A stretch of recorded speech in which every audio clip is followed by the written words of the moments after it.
That's bullshit.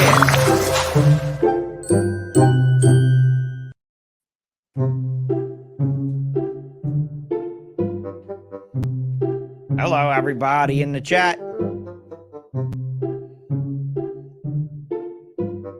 That's bullshit. Glad I didn't cancel. Oh, shit. That's bullshit. That's bullshit.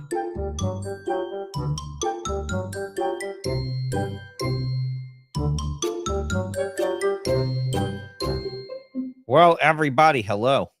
How are you tonight? It's good to see you. I thought I might have had to cancel because of the fucked up car situation, but so get this shit. The other night after I left you guys here, I had a ride back to my house and I didn't come back out here until just now this evening. Had the car towed all the way to my mechanic shop, dropped off the car at the mechanic shop. Nothing worked. Nothing started. Went out to eat with my family. Stopped back at the car to get some stuff. Car started right up. No problems. Mechanics pulled it in, checked on some corrosion. No problems. You know, nothing's wrong. Nothing's wrong, right? Of course there's something wrong, right? So I drive it 20 miles out here and I'm a mile away. Boop. All the shit goes off again. So I've left my car running in the parking lot. That's how important you guys are to me and the guy that I have here waiting in the chat. So first things first, I am going to get to some sponsor announcements because it's going to be a shorty tonight because tonight is a sponsor spotlight, the first sponsor spotlight of many. So I plan to host all 8 of our sponsors. I'm going to name you off. Just actually, you know what I'll do? I'll run a banner for you guys real quick just so you at least get something tonight. So we'll run the sponsorships here. You guys will all have a chance to come on. Of course, we'll ask Morph Market, C-SERPENTS, and Debbie Price to come on from Reptiles to You. They are all somewhat assholes sometimes about coming on shows very easily. But the breeders that are here, Bravo, Zulu, Ectothermic, Dungeon, Infinite Possible, Pythons, MADRIVER, Serpents and Rattery, Reptile Collective, Savage Constrictors, Small Town Xotics right here, and then Strange. You guys all will have a chance at your show. Get with me and schedule it soon, like now. Let's do it. Let's schedule them now. And then we'll get this stuff out of the way. And then that's it. That's it for the mention of you assholes on this show, because we only have a few sponsors for this one. This is a sponsor spotlight. So first of all, Reptiles to You. We're going to shout out to you. Thanks a lot. Go to reptiles, the number 2 and you.com. Fill out an account. And on your busiest day of shipping between now and the end of the year, 3 busiest days of shipping between now and the end of the year, use the coupon code BALL, BALL, capital letters, and 0922 as a coupon code to get 20% off of your entire shipments for that day. Not just one shipment, all of them for that day. All right, Morph Market. Lots of new stuff, lots of old stuff. Yeah, I've been doing some more diving into this website, trying to find more features, and it seems like the features are never ending. So please go check it out. Today, I actually went back and looked at how many dollars that I've sold through the Morph Market system, according to my sold ads in the history of me and Morph Market. And I wouldn't have made a lot of money without Morph Market. So go check out morphmarket.com. And if you don't have an account, you should get one and fall in line with the peer pressure of the rest of us that have one. Your source for racks for your reptiles and incubators for your reptile eggs. Check out C-SERPENTS, reptiles, rack systems, and incubators, cserpents.com, usarc.org. You know it. Join the Reptile Nation. Join the fight. Shane and I are going to talk a lot about that tonight, or some about that tonight, at least. And last but not least, Shane Kelley, the sponsor that's in the spotlight tonight. Here he comes on the screen. Yeah, there he goes. Yep. Pumping his fingers to the sky. That's first. bullshit. He was first tonight. Bullshit. That's it. Bullshit. He was first tonight. What's up, Shane? How are you tonight, brother? I'm good, man. I'm excited to be here. How you doing, Sean?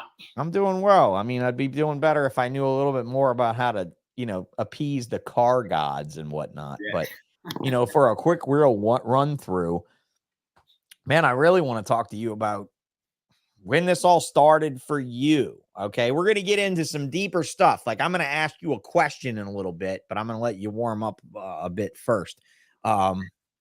You know, there you go. It's like he's getting ready for a boxing match. You know what? Hey, can you do me a solid real quick? Can you tell the audience where you started in California when you moved over to Knoxville, Tennessee? Give them a quick run on that. I got to go grab my drink that's in the other room on the counter. I left it out there. Let me go grab it or else I'm going to be dying talking. All right, yeah, run them through the origin story. All right. So it's actually been a little bit since I've ran through this. So the elevator speech is had reptiles off and on for years. And then 2019, I got a genetic stripe ball python. Was listening to Ballsh and Snakes in the Fat Man right at the same time. I decided to start taking it up a notch. And then I got introduced to YouTube, started doing YouTube, and recording my whole journey along the way from like the start. Like I had some homemade racks and everything. Like my YouTube adventure just kind of builds up from there. But it all started with a couple podcasts. And see, I was doing it in California for 2 years. And then we moved to Knoxville. That was March of 21. So we're coming up on 2 years of Knoxville. To me, it only feels like a year. So the first year I lived in Knoxville, I was actually traveling a lot for work. So it was like I wasn't even here. My wife. What do you do for work?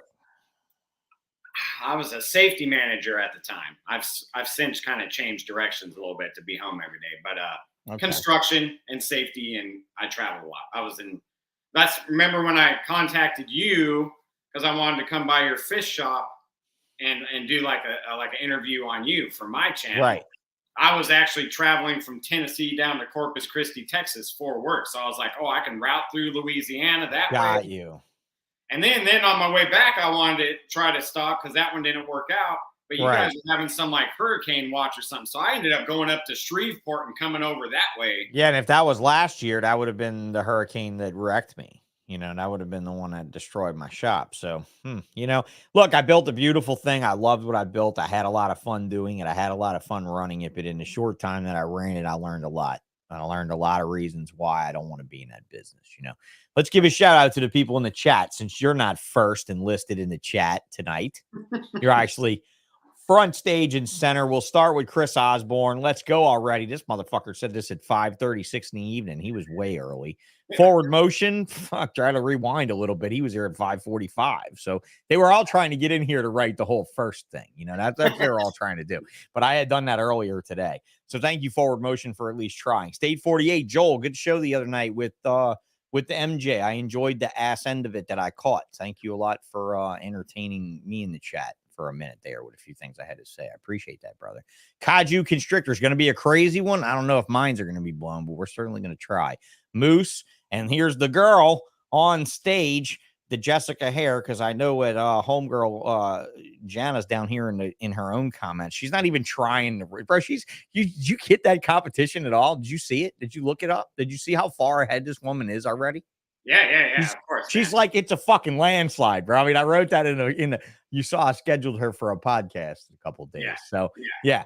It's going to be a fucking landslide for Jana. Bosa, Aaron, good to see you. Always repping everybody in the house. Will's hella heat. Trust me, dude, jiggling the fuse panel doesn't make a fucking difference. He tried to help me the other night, but it didn't work out. PCF Funny Royals, thanks a lot. Jamie, Cadile. How do you say it? Cadile?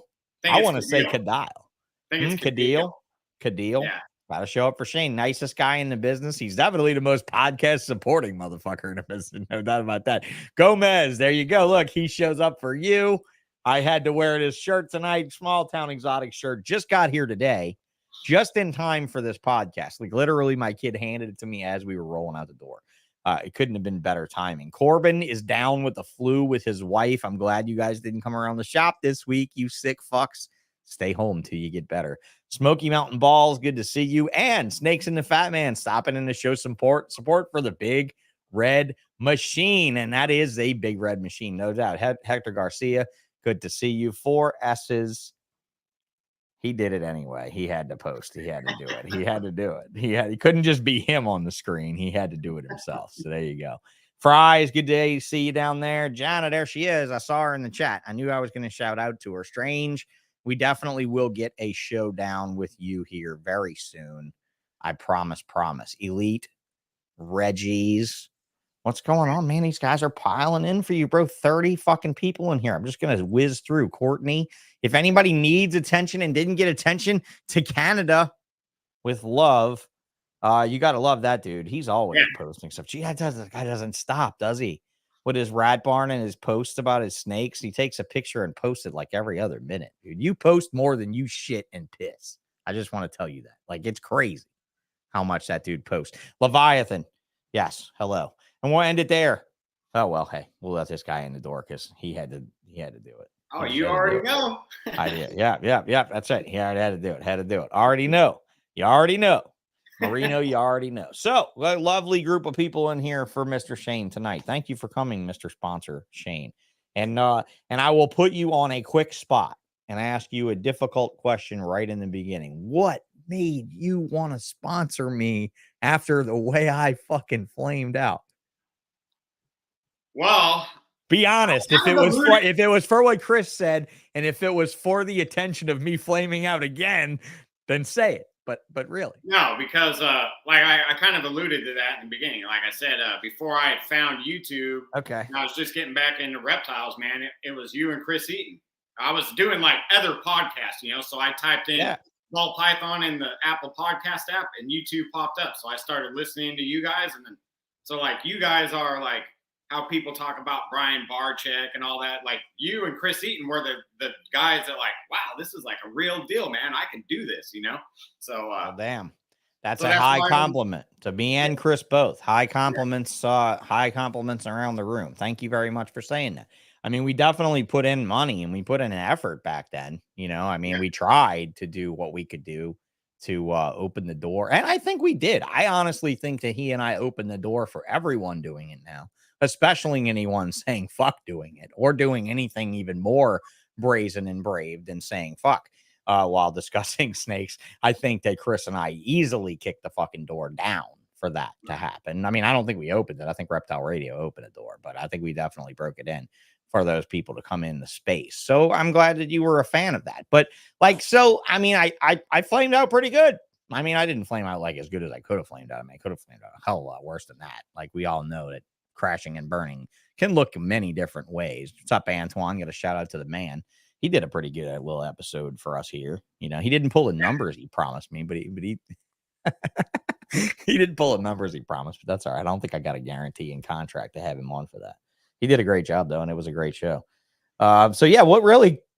I mean, that was it. Just the fanboyhood.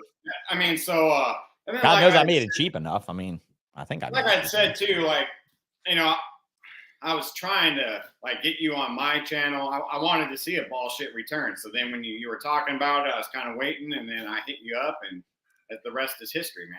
Yeah, you and Chris were a very big push in the beginning. You and Chris were a very big push, no doubt. You were definitely one of the ones that was a big push. All of the original sponsors. I mean, I hate to say that the latest three, didn't have anything to do with it, but I mean, the original 4 or 5 of you really helped me figure it out, and I really appreciate that. So thanks a lot for having the faith and at least give me a shot. So let me tell you my little bullshit story. So my very first snake room I built was off your breeder business episode on how to build a snake room.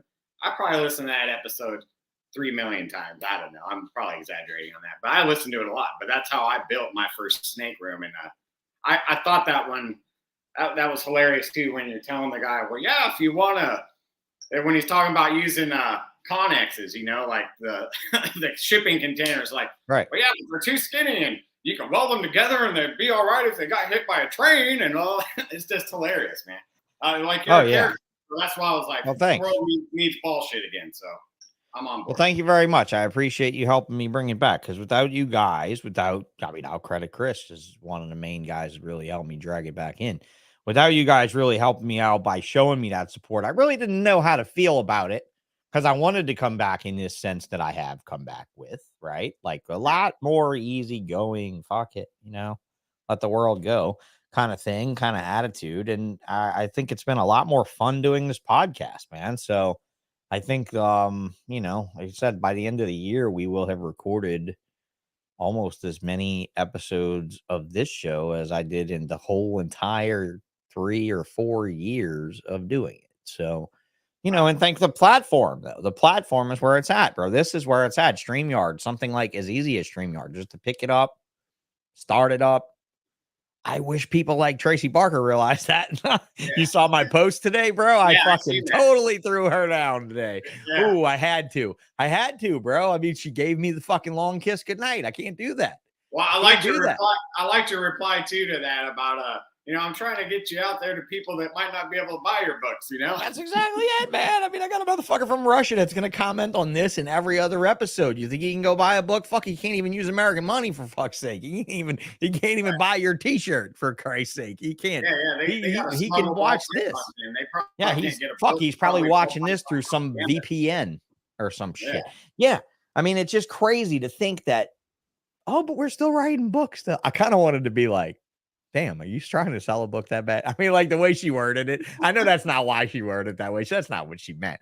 You know, I mean, that's not at all what she meant, but it's kind of like, why don't you buy a book?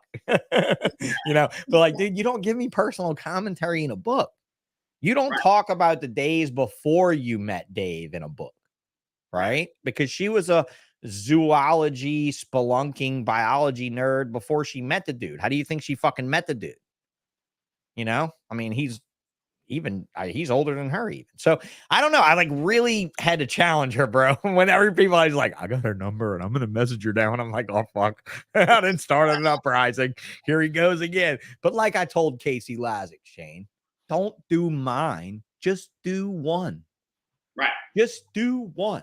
And you know, Debbie refused forever. Debbie Price from Reptiles to You. And she stopped me at the Herp show a couple of weeks ago. And she said, you know, I did my first podcast. Somebody brought one to my table at a show and forced it on me. And I did it. And she said, and Clay told me how good I did and how much I should do more of them and how they would be better for business. And I'm like, yeah, they're good for business. They're good for relation. Right.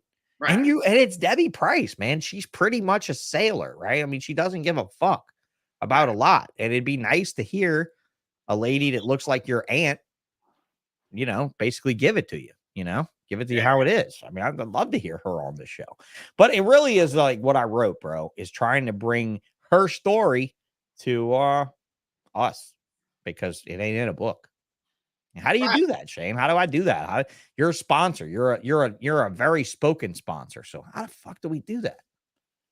Man, I don't know. I don't know with that one because Arlington tackler. Tackler Dave Palumbo style fucking microphone in the face. Like, you know what I know. I want to know what you know. You know, that whole fucking, I love Dave, by the way, for that. Whenever he did this shit, I'm like, do you really have a mic with a flag on the outside? Like a fucking boxing? I was like, are you kidding right now? And he's like, no, bro, this is how I do it. Fucking right. Let's do it. You know, that was great. So I love how he ends his normal YouTube videos too. He goes like right into the sports commentary. Same time next week. Whoa, oh yeah, you know? Absolutely. He's definitely coming on this fucking show. There's no doubt about that. There's absolutely no doubt about that. More people piling in here. Stan, yeah, we did have a good Thanksgiving, bro. Hope you had a good Thanksgiving. See you more, Stan. And Jana, like I mean, Jesus fucking Christ, dude. You can stop now, Jana. We can cancel our episode. You won already. Poor Caleb's never catching you with 0%. What the fuck, Caleb? You can't even buy a vote. I mean, Jesus, shall we even go look at that? We'll leave that for after because you sponsored that one too, right? So let's spot them off, bro. Your sponsor spotlight, especially for you. So what? Me and Fat Man and the girls? Holdback Rack. And I also sponsor Strength and Leo's, a leopard gecko podcast. Oh, rat. Okay. Because I know you do some gecko stuff, right? Yeah. So and that's a great podcast too, man. Just let me give them a little shout out. What is it? Strength and Leo's? Strength and Leo's, and it's not all about leopard geckos. I mean, he had Ben Morrell from the genetic testing thing on like 2 years ago talking about it. I mean, he goes into other stuff too, you know. So okay, we'll have to check that out. Maybe I'll throw that link in the description in this episode and stuff because I definitely think a bunch of people could use some more attention. I mean, I know we could use more subscriptions. Fuck. So if you're watching this right now and you like what you're seeing, 35 of you, please subscribe. If you're not subscribed, just go and do it. Just go and do it and like ignore it next time. Just like and subscribe it because I really need the help. we need only 400 more subscribers before I get over the hump of being able to take your tips and start donating things to USR, because I'll start doing crazy shit for donations. I don't know what, but we'll do something. We'll figure it out. We'll figure something out. But yeah, man, I mean, it's like, God, I was telling my kid that today. I'm like, her name's Bo. I'm like, Bo, you wouldn't believe how hard it is to get these fucking people to subscribe to this podcast. I mean, like, they'll listen to it on audio all day long. And I'm like, audio people, just go on YouTube right now and click the button just so that I can get there. Once I get to 1,000 people, you'll never hear me ask you for another subscribe. Well, I'll say it during an episode, but you won't hear me out there begging for them. I just want to like get at least to a point where somebody can super chat shit and we can do some fundraising or something with the podcast, having fun with that. You know what I mean? YouTube's a funny animal though, man. Like when I was building mine, like I hit a plateau at 750 subscribers for a while. And then it took like Billy and Brian Cusco like giving me a shout out. And then all of a sudden I got the bump. Ramped right back up, right? Yeah. Started exactly. building. Yeah, and I'm running out of road, right? We're running out of superstars, you know, Ozzy and Babu and this guy and that guy. No, we won't run out of road. We got a lot of people. We got a lot of people to talk to. It's whenever we get on the brainstorming of who we need to talk to that the list gets long. But you've definitely helped me out. Like you suggested Jessica. Jessica was great. Sal Gomez. That was wonderful. Ron, wonderful. So yeah, man. I mean, whenever I'm feeling a little bit starved, I'm always looking to my sponsors to give me some suggestions. So back to you, sponsor. What you started ball pythons and stuff back then? What else are you into? Bring me through the scope of small town exotics, or is it dabbling in a lot? Is it doomed to be another exotics by nature and have like fucking all kind of species of all kind of things and just struggle? But I mean, because really that's it. I started getting a little spread out. So my wife had leopard gecko. I mean, not leopard geckos, Western hognose. Mm-hmm. And then my boys had a couple leopard geckos. So the Western hognoses, I kind of downsized on those because my wife stopped taking care of them and I'm doing it all. So anyways, I downsized the Western hognose because they're a lot of maintenance as babies. And then my boys are doing leopard geckos. And then my thing's ball pythons. So we're mainly ball pythons. With that, just dabble a little bit in Western hognose and leopard geckos. And then like I have a pet beaded lizard. So that's always great to have a heloderma around. Aren't they weird and cool in their weird little rock dwelling way? They're such strange reptiles to get to know. The way they sleep, man. Like still to this day, I've had them for 2 or 3 years at this point, but like come in and he's like sprawled out, looks dead, you know, he's like sprawled out on his back with his leg kicked up and then like go in there and like tap on the glass and he winks his eye at you or moves his head. And I'm like, he's still all right, man. Whatever, you know? Yeah, they're obscure. They're definitely cool lizards to have. I that's one I feel defeated on because it's just like my tortoises, man. I bought a group and they all were fucking males. I had one female and like a group of 7. It was really weird. It's almost like you're not supposed to breed these, Sean. Here, work with this. Deal with this, motherfucker. You know, it's just fun. But that or I end up with the temp sex guy that's like, I got somebody again. I got him again. Got 7 sold. Yep, got him again. Right. You know, those tortoise guys that know how to temp sex tortoises. But you into that stuff at all? Tortoises, outside stuff? No? No, we had a couple tortoises in Bakersfield that like lived in the backyard and did their thing. Right. We just fed them. But then when we moved to Tennessee because of the weather and stuff. Because of the winter and stuff, just too much of a pain in the ass there. Yeah. I gave my tortoises to some local reptile people there in Bakersfield so they can go live in their backyard. Yeah. Gotcha. So ball pythons, hognose, leopard geckos. Yeah, you can. Dude, I got carried away. So don't get carried away like me. I definitely think it's been my financial downfall in my life. You know, it's been my interest in all these other things. I mean, having my own private zoo is always fun when it came to being able to mess with it once every month that I care to go through it, you know. But what's the most alluring to you? Well, that I currently have I love ball pythons, man. But like if there was something out there that if I had unlimited room, time, and money, I would really like to get into boas, man. I really love boas, but like, dude, I just don't have the time, patience, room, you know, like all that. I just don't have it. It does take a lot. It does take a lot. You got to catch our episode the other night with Tony. And, you know, I mean, that small collection in that little room, pretty effective. I mean, he makes some nice boas, but he ain't making the kind of money I don't think that Ozzy's making in half the space. So, Right. you know, what are you space wise there? What do you got behind you? You're in a room of. I'm at 20 by about 14 right here. That's nice size though. It's a good Yeah, size little room. Yeah, for sure. Most people would kill for a room that size at least. You know, I was looking at that today. I was thinking, man, the things we take for granted after all these years of being herpers. You know, here you are having only launched Small Town Exotics in 2019. You're probably not taking a whole lot for granted here yet, you know, or maybe you're just about to start, you know, taking certain things like lovely boxes behind you, all those fancy racks and stuff. Those are what, Freedom Breeders? Yeah, Freedom Breeder. So that's who you support. You said you got some C-SERPENTS on the other side of the room. Yeah, C-SERPENTS and Freedom Breeders. That's my two brands. I ain't changing. I don't care who comes out with the next new nifty thing. That's my two people. That's your right two there. go-to things. Good deal. Good deal. So, yeah, man. Bring me to something. Bring me into something that where is it going for you? Where do you want to see it go? You want to see it grow?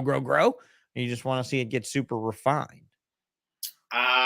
I'm definitely going to grow some more, but keep refining along the way. Like this year, I told myself I'm not going to buy any more racks because I was getting spread out in just like different projects, and like I hate to let breeders go and stuff. So I was like, you know what, man, I'm not buying any racks no matter what, and that's going to force me to actually hone in and keep selective stuff, and that's what I did. So. Yeah, to have the space to continually expand is not necessarily a good thing, depending on what your goals are. Right. You know, so I always wanted to be like Baby Barchak. I always wanted the fucking numbers like an idiot. Like, I regret that, but whatever. I did enough. I do plan on putting a building in the backyard, and that'll be like my adults and breeders, and then I'll keep this room as my hatchling room.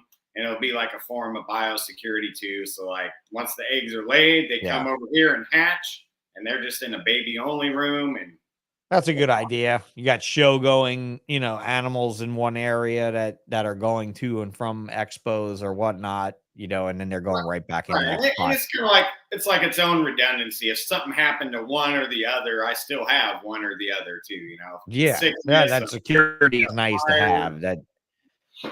That's what somebody once asked me about insurance. I always told them, why don't you just produce and save one? Put it somewhere else.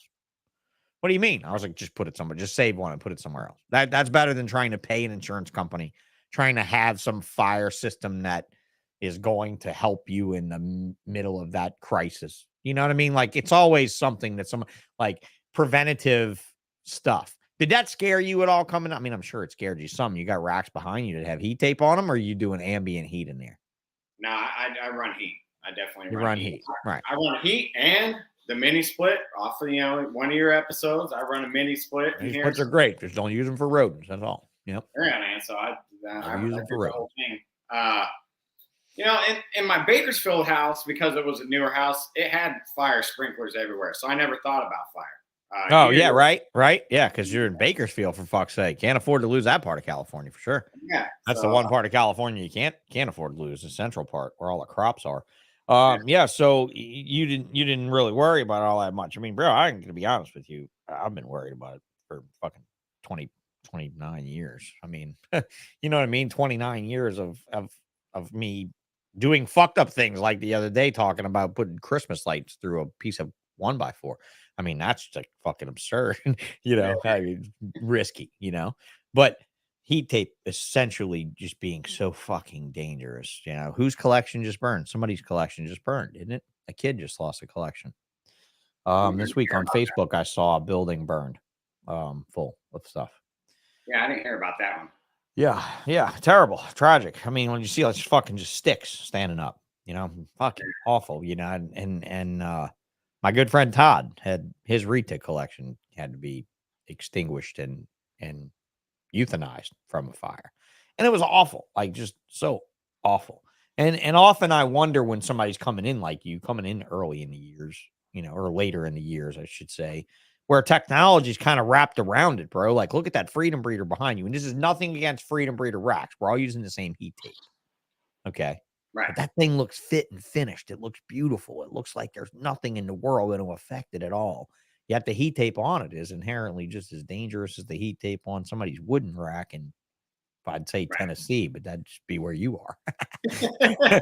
Texas. Let's fucking pick on some Texans. God knows there's Texans in the chat. You can't go anywhere without there being Texans. You could be on the Great Wall of China tomorrow afternoon and there's a Texan there.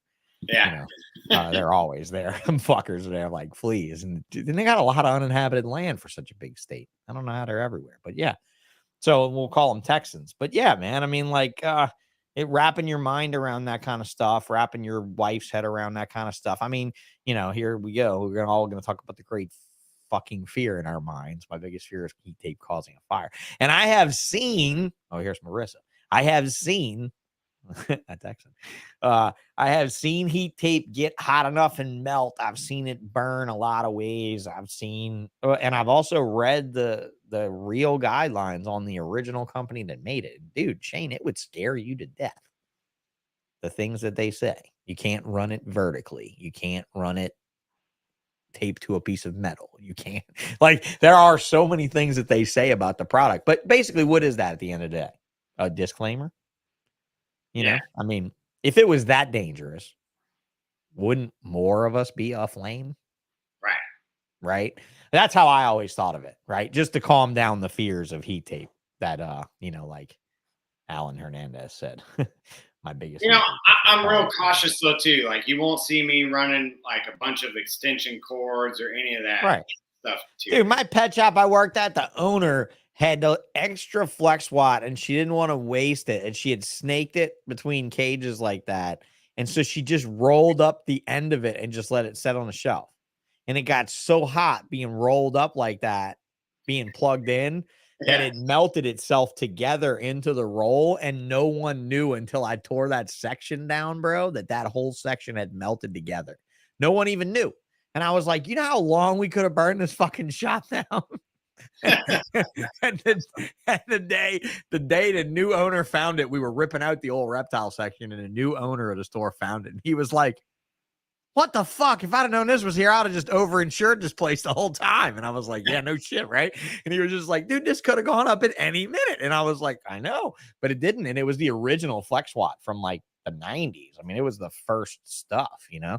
It was crazy. So what about herp stats too? Like, I don't want to throw shade on Rich and Reptile Basics, but have you seen all these herp stats that people are chucking, bro? Have you seen any of these posts, Shane? I'm kind of concerned because I got a couple of them running in here. You know, are you running some? I only have one herp stat. I run the Freedom Breeder thermostat. Well, not herp stat. Not herp stat. Vivarium Electrics. I'm sorry. Vivarium VE. Not herp stat. Yeah, my bad. Sorry, herp stat. No, not herp stat. I saw herp stats because Lou Ball said herp stat, and it was in my mind. Not herp stat. The VE, the Vivarium Electronics units. I've seen people with literal grips of them going to the junk. You know. Oh man.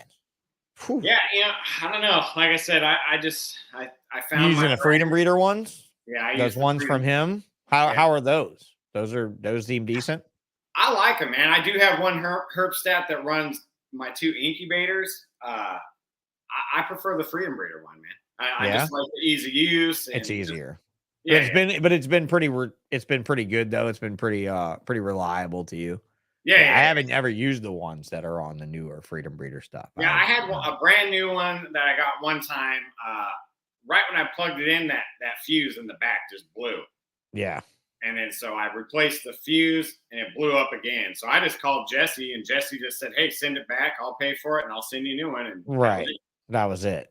Well, at least it was blowing a fuse and it was saying something's wrong here. You know, that's good to know. That's good to know that at least the fusible link was good, because the post that I read today about VE was Will said, I know 3 people personally lost lots of snakes because of VE stats.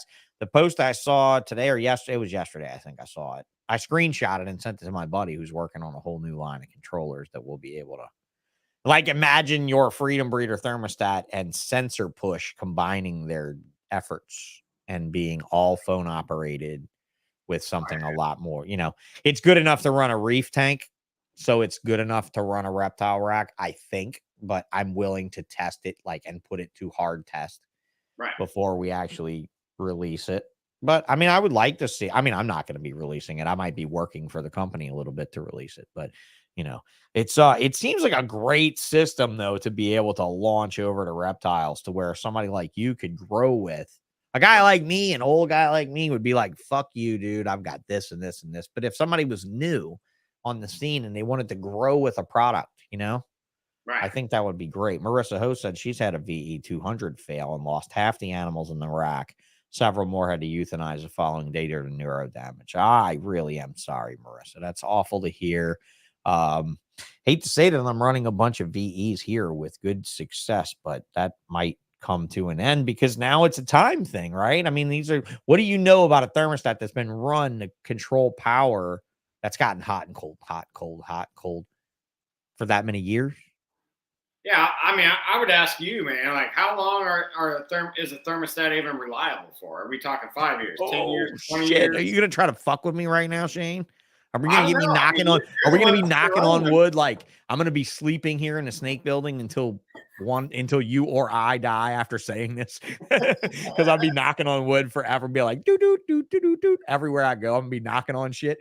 I have Helix DBS 1000s from 2000 running in here on the original everything. And I have the original Helix 1500 watt system that runs my old ball python incubator room next door. Now, granted, that system hasn't been run in a year, but since last year, it's been run every single year since the year 2001. So, like, ooh, I don't know, bro.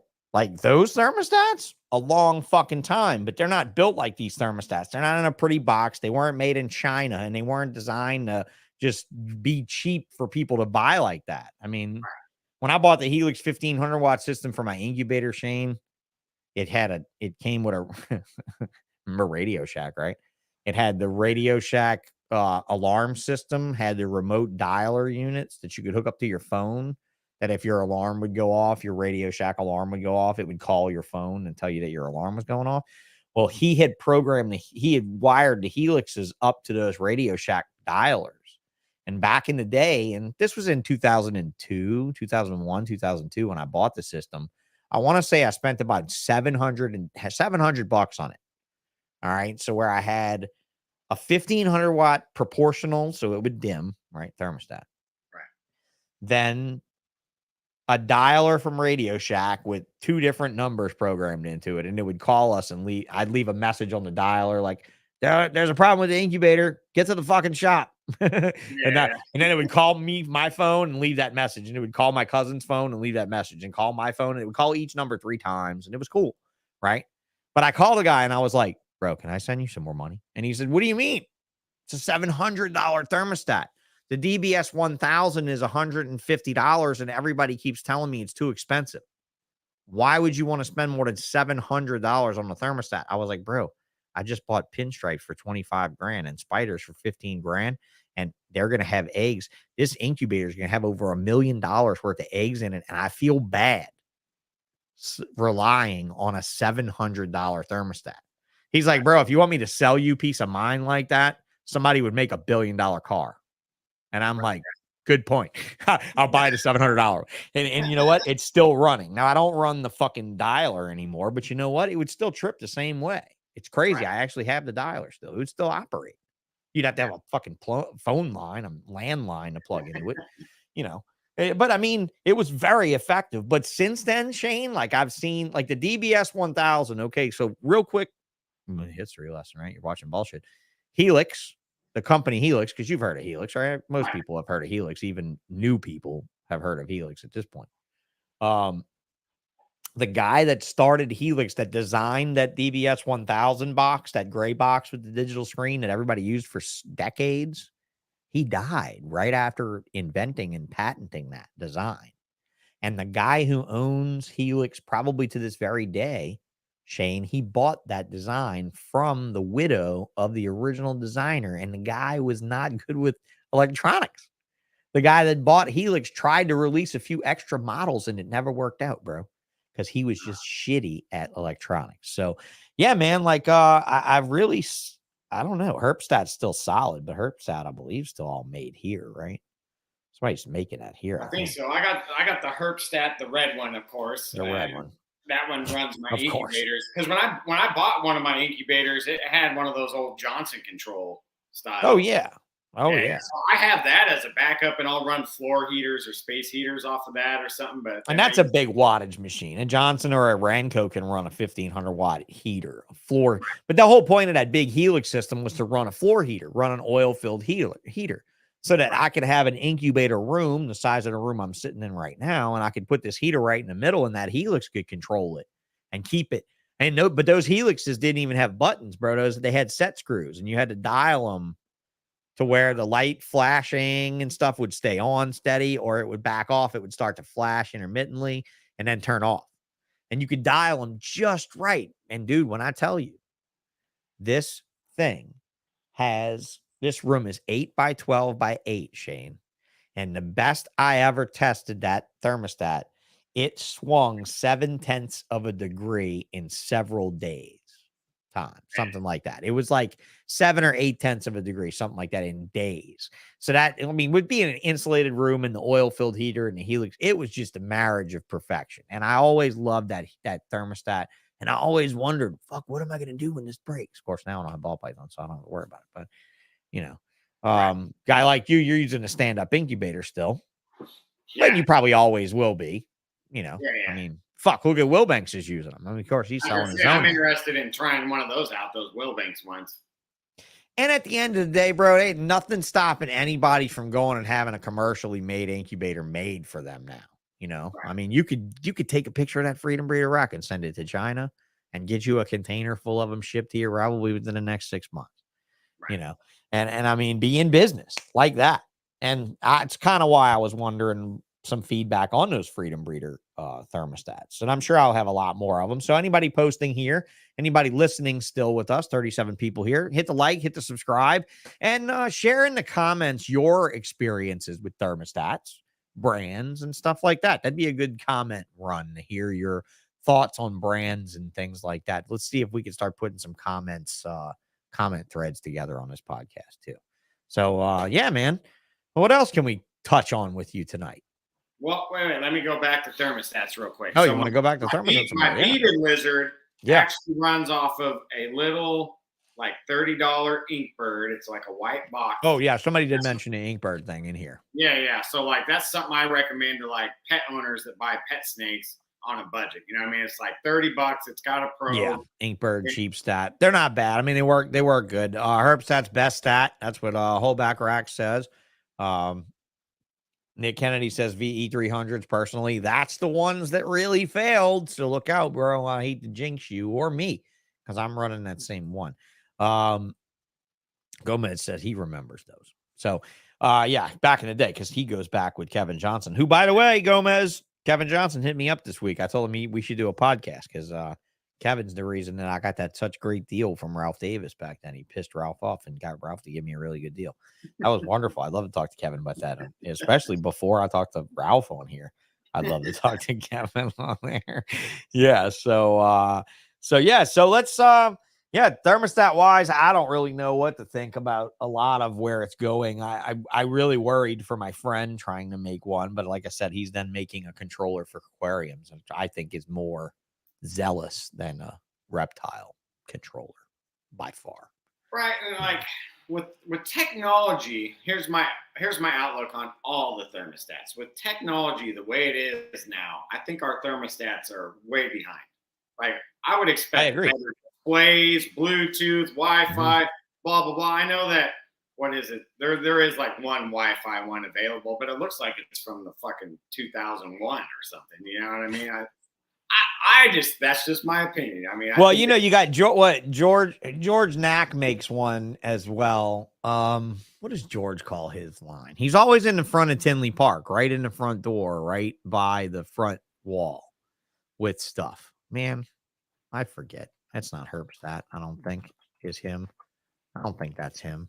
Spider Robotics. Yeah, that might be him. Yeah, that's George, I think. Yeah, I think that's George Knack. Yeah, I think that's George Knack. I'm pretty sure. I go so far back with some of these guys, dude. I don't even know what the fuck their company names are. But George, Hey, I hit. Does his look like the Herpstat? Kind of looks like the Freedom Breeder one, right? Doesn't it look the same? It has like the same box almost. Now a the similar Freedom box. Breeder's like the Freedom Breeder is just a small black box. That like might be newer than the squared off digital display, like on old alarm clocks, you know. But like, of course, they make the holders that go for it and stuff. You know, it's that little black box up there. Right. So that's the selling point for me. Is like, all right, yeah, I got the holder for the rack and everything, you know. But right. But I actually like the thermostats, and you can go proportion. I mean, it's got all the mode settings. You have night drive. It has all the stuff you would ever need. Yeah, it's got everything in it you'd want. Yeah, I don't use night drops or anything, but I mean, it's all there if you want it, you know. Yeah, and to be able to control, I mean, the system I'm talking about, bro. I mean, since we're just kind of like a rap session here, the system I'm talking about has the ability to. It's using Sensor Push's backbone, right? Sensor Push uses the Amazon system as a backbone. It uses the AWS system as a backbone. Okay, which is awesome, right? Because anything that's built on the back of that system, you know, when that system goes down, Amazon is on that shit. Like fucking, because if your shit goes down and you're on AWS, that means Alexa is down. Right. That's what that means. That means that shit is down. So ultimately, to be able to have that interactivity with your collection and your rodent collection, right? Water sensors in your boxes, leak sensors on the floor in case you have water hit the ground. I mean, we can accommodate all of that because the aquarium people are already doing all that. The only thing the aquarium people aren't doing, and you know what's fucking insane that they aren't? No one has ever released a proportional thermostat for an aquarium. That bitch is either on or off. It makes no sense why you wouldn't run a probe just a few degrees higher than tank water at a low setting all the time. It makes no sense. So basically, I'm like, look, dude, if you build me a reptile controller for the line, I will automatically build a new feature in for you on aquarium heating, because it's crazy to think that it's just on and off. And people are always burning up heaters. Heaters burn up all the time. And I'm like, bro, if heaters were run low and slow, it would be great. Right. Instead of full blast off. Yeah, full on, full off, full on, full off. I mean, and that's really probably would cause a lot of heat tape fires back in the day. Right. You know? Those fucking heat tape coming on full blast. You feel how hot that shit gets after you leave it on full current for a while. Fuck, that shit gets crazy. People are always like, "Oh, I don't want this. It's too low. This is too low a wattage." And I'm like, "Really? You really think it's too low a wattage? Put that bitch on high for 10 minutes and put your fucking hand on it. And you tell me if there's a reptile on Earth aside from maybe Odatria that are going to run up on that and or Uromastyx and bask on it. Nothing is going to get that hot, and it's dangerous. That's how tubs melt. That's how fires start. You know. Yeah. So yeah, man. Fuck, it's one of those things where I think there's a lot of things that can be done. I think you're right. I think technology needs to catch up. Well, let me put something into perspective. So that first mini split I had in Bakersfield, I bought that thing. It was a do-it-yourself one. Install it. I had everything on my phone. Like I could be anywhere in the world and just go to my little mini split app, look at it. It tells me the temperature and everything in the room. I could change it from my phone if it was running hot, if it was running cold, whatever. I could do everything from my phone. And I mean, that thing wasn't that expensive either. Why we should have all that for everything, I think. And I think we will. I really do think we will. I really think we will see a system come up soon. Like when I tell you soon, where the engineers are working on the box now. Like, dude, the power box is insane. The power box for the aquarium is 8 outlets, and each one of them, I think, is a 9 amp switching outlet. It's a fucking beast of an outlet. Like it's like a relay. When it clicks on, it is a relay. It's a relay outlet. When it clicks on, you actually hear a clunk. Like you hear it click. Like you hear it. And so it sounds good and it feels good. It's definitely not cheap. And that's the thing, right? Like he looks at the reptile market like the fish market. And I'm like, no, it doesn't work that way. We are not looking at terrarium buyers. We're not looking at chameleon people. We're not looking at frog faggots. We are looking flat out at reptile breeders. If you wanted the money in thermostats. The money is not in Petco on the shelf for the client to buy. The money is protecting a $10,000, 15, 20, fucking $100,000, $300, $1 million. Fuck, why not stop there? Let's go look on Morph Market right now. We'll find it. We'll find 30 ball pythons that total $1 million fucking dollars, or some stupid shit like that, right? Right. To where somebody wants to put that on that, and it's like, you got to find the person that's willing to take that kind of a risk. Or at the end of the day, like half of these people, I got VEs. Yeah, herpstats rock. Herpstats. At the end of the day, even a herpstat can fail, right? At the end of the day, even a herpstat's a fraction of what you got invested in what's behind. Everything can fail. I mean, it's all man-made parts. I mean, that's where all these fucking ambient guys are like, whoa. And I don't know, man. I kind of want to I like my employee. I don't know. Right. She'd probably work at fucking 85, but ambient sounds good till you're in the snake room. Until you're working in the motherfucker. Yeah, no way. No way. There's only so much fucking. My room at 80, and I've acclimated to working in that. I work in Bakersfield. It's 115. I can work in 80, but I wouldn't want this room at 88 or 90. Yeah, but it's no. We're talking about a 95-degree fucking Congo here. We're not talking about a 115-degree Bakersfield. Right. Different story, right? Like you can't keep it like that. If you could, part of me imagines Mike Stefani's basement temperature and humidity. I want to be like, motherfucker.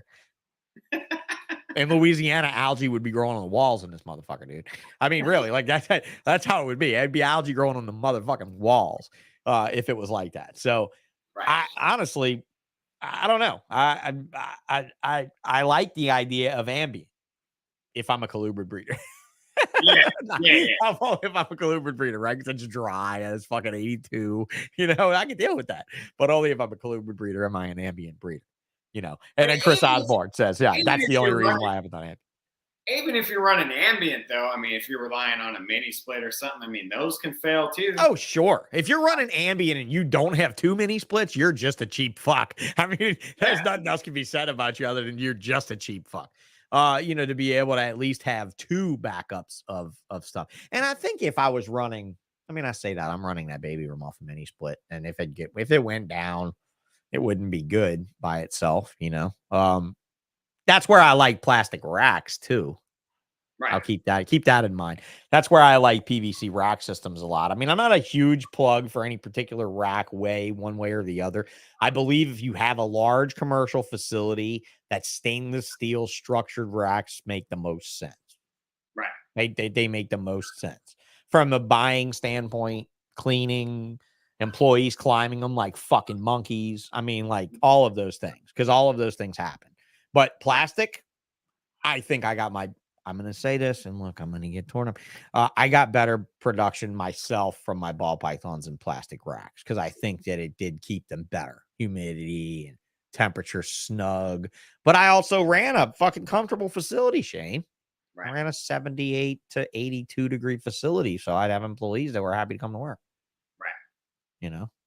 So. Yeah, I use plastic racks for my babies.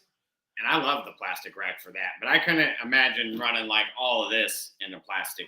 That's, right. It's just not what you can imagine. More work to clean too. I mean, I'm in there with the Swiffer, getting the roof, and well, if you are adamant about cleaning, and again, the Freedom Breeder method of removable tops, or if those still have the slide out lids and stuff on those. That metal piece pops off. Yeah. Right. It was definitely a phenomenal design improvement that they got on that. And in the right time with all of the bullshit with the viruses and all that stuff. Let's use that as a segue because we spent enough time on thermostats and racks. Let's use that as a segue, bro. How do you feel about the whole state of cleanliness in the world? Obviously not people because we're all dirty fucking chimps, but ball python wise and boa wise and gecko wise, and you got some stuff, right? You got some stuff that can get crypto. You got some stuff that can get this one. You got some stuff to get that one. Yeah. How's that work out for you? Coming in new, I kind of operated I knew that there was diseases and stuff, and I was aware of them, but I was just kind of ignorance is bliss the first year or two, and then once you like start looking at the racks, realizing, man, like I got a lot of time and money in these things, man. And then I happened to stumble across Holdback Rack podcast, and they were, you know, they beat that horse, you know. Dude, so, she's very progressive. They are she's are very progressive. They are very progressive about right. So then that shit. I started taking it serious too, and that's when I got a hold of Jessica. Found out about RAL because I'd only known Fish Head before that. RAL's a little bit better for me, testing batches at a time and stuff, you know. And so yeah, I try to I do. God, you want me going to all the biosecurity, that kind of cleanliness? You want me to go into that? Yeah. Bring me to a place that an old motherfucker like me is never going to go, because there are things that I will never do for biosecurity. Not that I'll stay in the business, that when you guys require it of me, I'll just fucking get out because it's just crazy. But I understand it. I do. But at the same time, I run a very closed collection, and I am not. Look, I'm very friendly to children at reptile shows, but I don't let kids hold shit. I don't take shit out. I don't let people look at snakes outside of their cups or containers unless I know they're probably taking them home. That's it. Like, I'm very, very, very, I've brought mites from a show home only probably twice, you know, and maybe 3 times, you know, and I mean, that's saying a lot considering there's a lot of shows I've been to. So yeah, tell me what you do, please. I mean, I want to know more about what this is for a new. I mean, there's a lot to do with like scheduling and stuff too. Like hatchlings are on one side of the room, adults are on the other. So like I do hatchling feeding and cleaning days totally separate from adults. Even though they're in the same room, it's still like a barrier. You know, I don't go from an adult tub and go over there and handle hatchlings. I just don't do it. Yeah, so that's one way. Breeding groups like. So like when I feed, if something doesn't eat, man, I don't give it to another snake unless it's an adult and it's like in the same breeding group, you know. So if like a male and his 3, 4, 10 females, whatever, I'll give it to one of them because they're all sharing the same male anyways. So I mean, they're kind of risked together. You bring it that far, okay? Yeah, I take it that far. Yeah, that's taking it. So then, like, I do a full tub swap anytime a snake sheds. So that's my signal to get them a full tub swap. And then when I do that, man, like all this comes out. You do a reset on every shed? Yeah, they get a full tub swap on every shed. So when that happens, spending money, using ReptiChip? No, I use Cypress. Using Cypress. Well, whoever, JP Murphy's like, we cashing in on this motherfucker here. Shit. Tell you what, your wife's like, look, honey, I don't mind the cypress in the yard and the gardens, but you got to pick all that shed and urates out first. You know, tell her the shit blends in with the cypress. It all grinds and all. Cypress is fuzzy too. Cocoa blocks, man. We went through that with cocoa blocks in Bakersfield because I was doing cocoa blocks then. Oh, because you were so close to them, you could just get it. Every flower bed was full. Every flower bed was full of fucking cocoa blocks. If you're like, resetting tubs, look at this fucking motherfuckers. They're like, you out of your mind. Look at his face. And you're like, what? Puckered up. PCF Funny Rose just makes that puckered face. Like, what this motherfucker's got? This motherfucker works a full-time job to buy Cypress so he can change his tubs every time they shed. Jesus fucking Christ. Hey, oh, my God. That's just my deal. And then when that happens. Oh, man. Fucking pros everywhere are like, where's this guy live so I can come over to his house and I can raid his gardens because that shit's still usable for reptile. Tom Crutchfield's like, hey, look, make me a pile. Yeah. Fuck. And so that's when crazy. That happens, man, like they get a brand new tub that's already been like F10'd and air dried. All right. And then I F10 it again, wipe it down. They get a full tub swap. So F10 air dry. Do you treat the cypress with anything? No, I don't treat the cypress with nothing. Damn. There's a man who trusts his cypress source. What source is that? We had a question. Where are you getting your cypress, Shane? What brand? I don't know the name of the company, man. It's it's the Biosecurity. Same. He cares. Remember, he cares. He's on top of it. The same people Ozzy and like all the snake breeders use. Yeah, I mean, you gotta pay to have it shipped to you and stuff too. I mean, yeah. He's not buying it from Lowe's. He's buying the one that the pros have been using. Right. Like they just. I don't remember. It's not PJ Murphy. PJ Murphy is the Sanachip company, is the Aspen company. Like they won't even ship it to you unless you buy a full truckload, like a full palletized truckload of it. So like you could buy like 2 pallets, 1 pallet, whatever, but then you pay for your own freight. You know? Right. And right. So they're not shipping to you unless I don't know. Is it no float? I don't know if it's no float. I don't think it's no float. They have like a reptile cypress grade that they use that they make for reptile breeders. And Oh, really? it's like totally old school. You got to send them a paper check. Dude, this is the same company Dan Sutherland bought a container, though. He used to buy a container for Snake Keeper. They used to buy the full container. He told me that. He's like, yeah, just use Cypress like me. Dan would just shrug that shit off. You ever met Dan Sutherland? You ever met Dan Sutherland? No, I imagine he's a lot like Elon telling you how it is to get to Mars. He's like, yeah, just fucking go. It's like no big deal, right? Like, dude, you're a Mormon. You're Mormon strong. You guys get together and can goods for each other. It's where for hardships and shit. We don't do that. We fucking take shit from people. Have you seen The Walking Dead? There's no Mormons on The Walking Dead like you know, like have you seen it? Like, we're human beings. We fucking take. We don't give. What the fuck are you saying? He's like, yeah, you just buy you a container of it. Like, I'm like, dude, I don't make Snake Keeper money. I've not seen this money yet, because every fucking time I get this money, bro, you guys are telling me I got to do something else with it. I got to buy these lizards. I got to buy these snakes. I got to buy these racks. And I got to buy the fucker. Are you kidding me? I got to put all my shit on cocoa. Dude, you should have seen the mountain of cocoa when I removed it from this facility. That motherfucker just now went away. And that was like 5 years ago that I did that. Yeah, dude. Yeah, I had flower beds full of it, and then my wife's like, maybe you should really take out the urates before you dump it in the flower bed. I'm like, see, like I said, like, what did I say? Wife says, you know what? I let the wind take out the snake sheds. That's what I do now. Let the breeze take it out. The next door neighbor's gardens catch the snake sheds. Yeah. Now, I used to try to make them take it out, but now it's not a problem because we don't produce. But I'm on 5 acres of land chain. So when we would do with aspen, cypress, cocoa, pine, whatever, is I'd ask my employees to just pull the sheds from it, because it does blow and it does mound up. Like, trust me, bro, your neighbor's shrubs in the country that catch shit in the wind catch everything in the wind. Right. They're like, bro, how many snakes do you have over there? And I'm like, come over. There's a lot. I was like, there's a lot more than you think by the amount of, if you're asking because of the amount of sheds that are by your front door, it's a lot. There's a lot more than that. You know, I'll always welcome them in for that. But I used to get my employees to pull the sheds and put them in a regular trash can. And that goes to the garbage dump, like to the garbage men. And then the bulk of the bedding and stuff and the poo and stuff gets dumped in a bin and we mulch. And dude, I have acres of bamboo now that I've built great ground mulching to, that stay nice in their pathway where they're supposed to. They're doing well from it, you know? So if you got plants and you got ways to, you know, get rid of shavings and stuff on acreage, it's great. But I mean, if you don't, fuck, sometimes I wonder about some of you guys, especially some of you guys that have like the converted 2-car garages and a building in the yard and another bedroom in the house, and your wife just left you and there's another bedroom open. Yeah.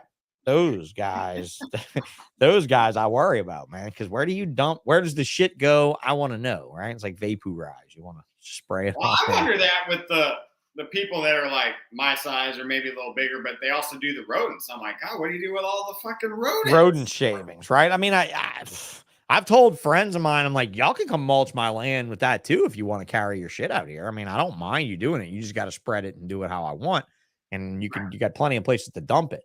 You know, Beast Morphs pipes up and says, I don't like neighbors knowing about the animals. I agree with you there, dude. I had an employee many years ago that used to clean my rodents. I'll say this. I was in another building. I was in a commercial building, which was next to a bunch of houses.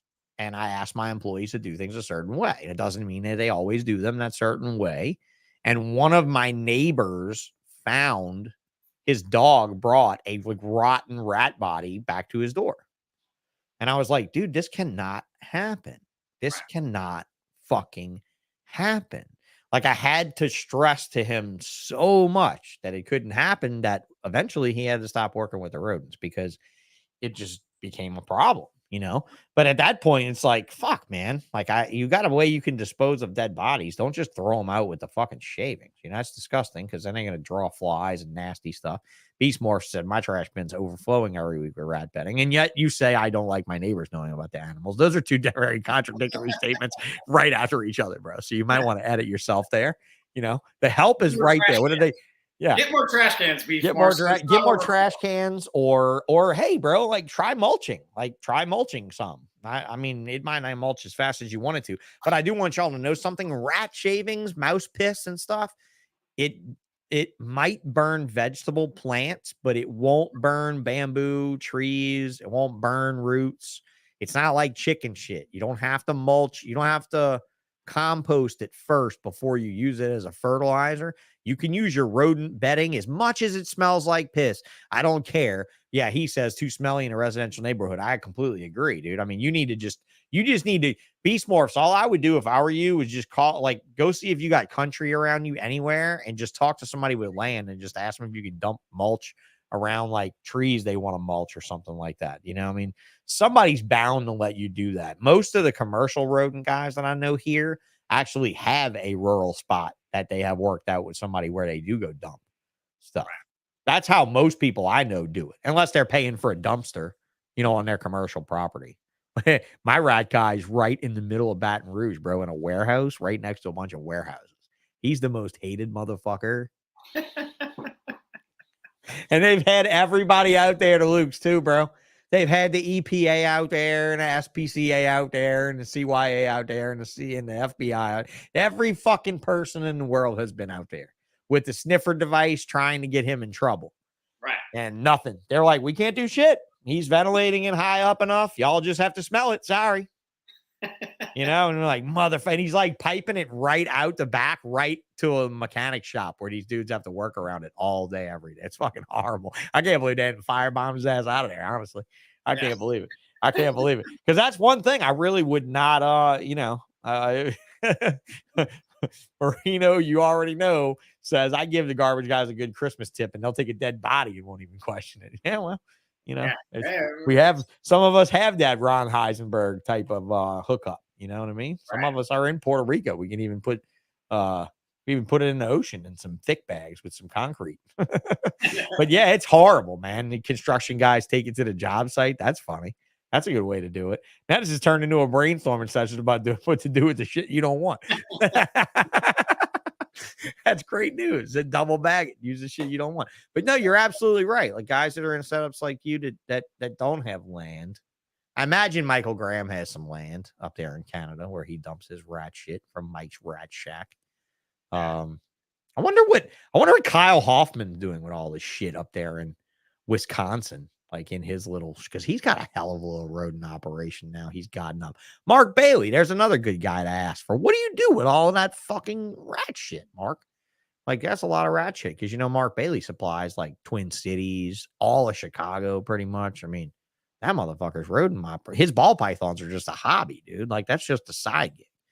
Ball pythons for Mark Bailey aren't a full-time gig. Rodents are. So what do you do about rodents? You obviously buy. I buy frozen thawed, man.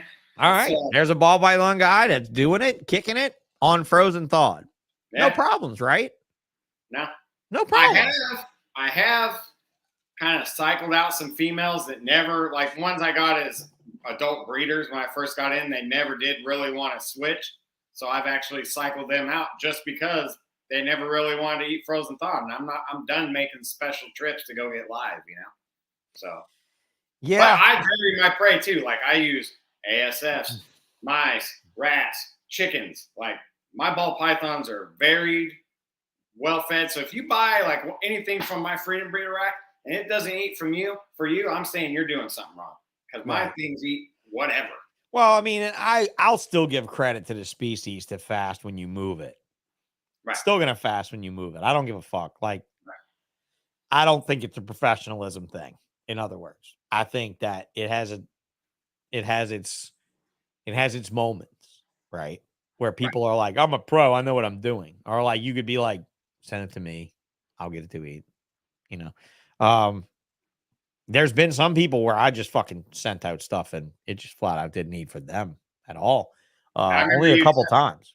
I remember you saying that on one of the Ballsh episodes. There was a pied. That pied. Went back, didn't eat again. Yeah, and fed it the same day. When it got in, I took it out of the box, put it in the tub, fed it. It ate. I sent a picture to the guy. The guy was like, motherfucker. I mean, he was mad as fuck every time. He's fucking pissed. I'm like, dude, what?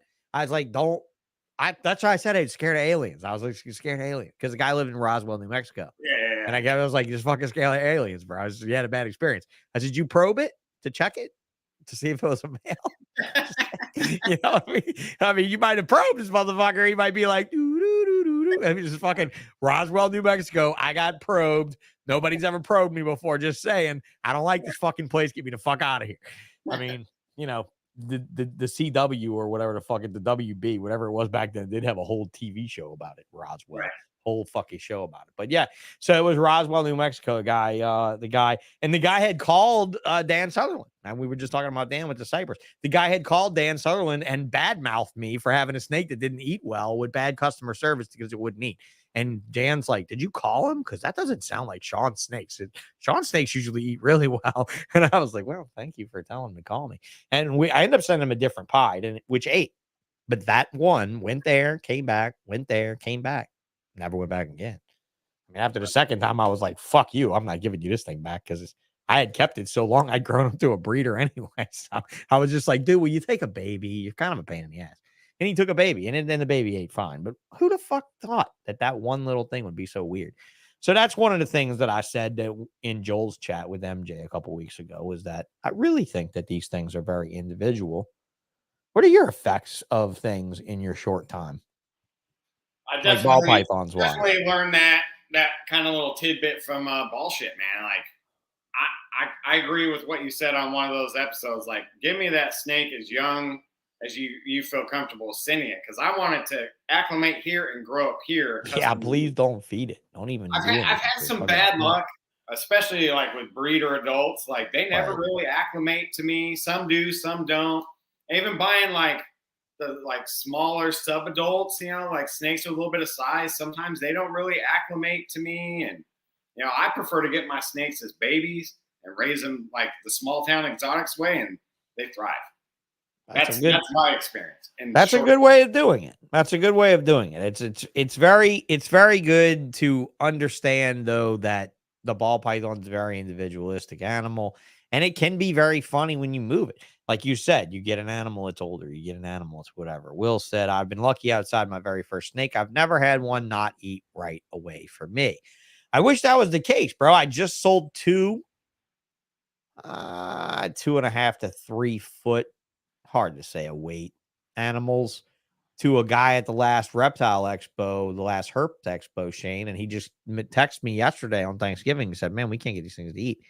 So I had to talk to him and tell him, look, you know, it's breeding season and this and that, and we moved them from here to there, and they went to a show for a weekend. They were off heat, you know.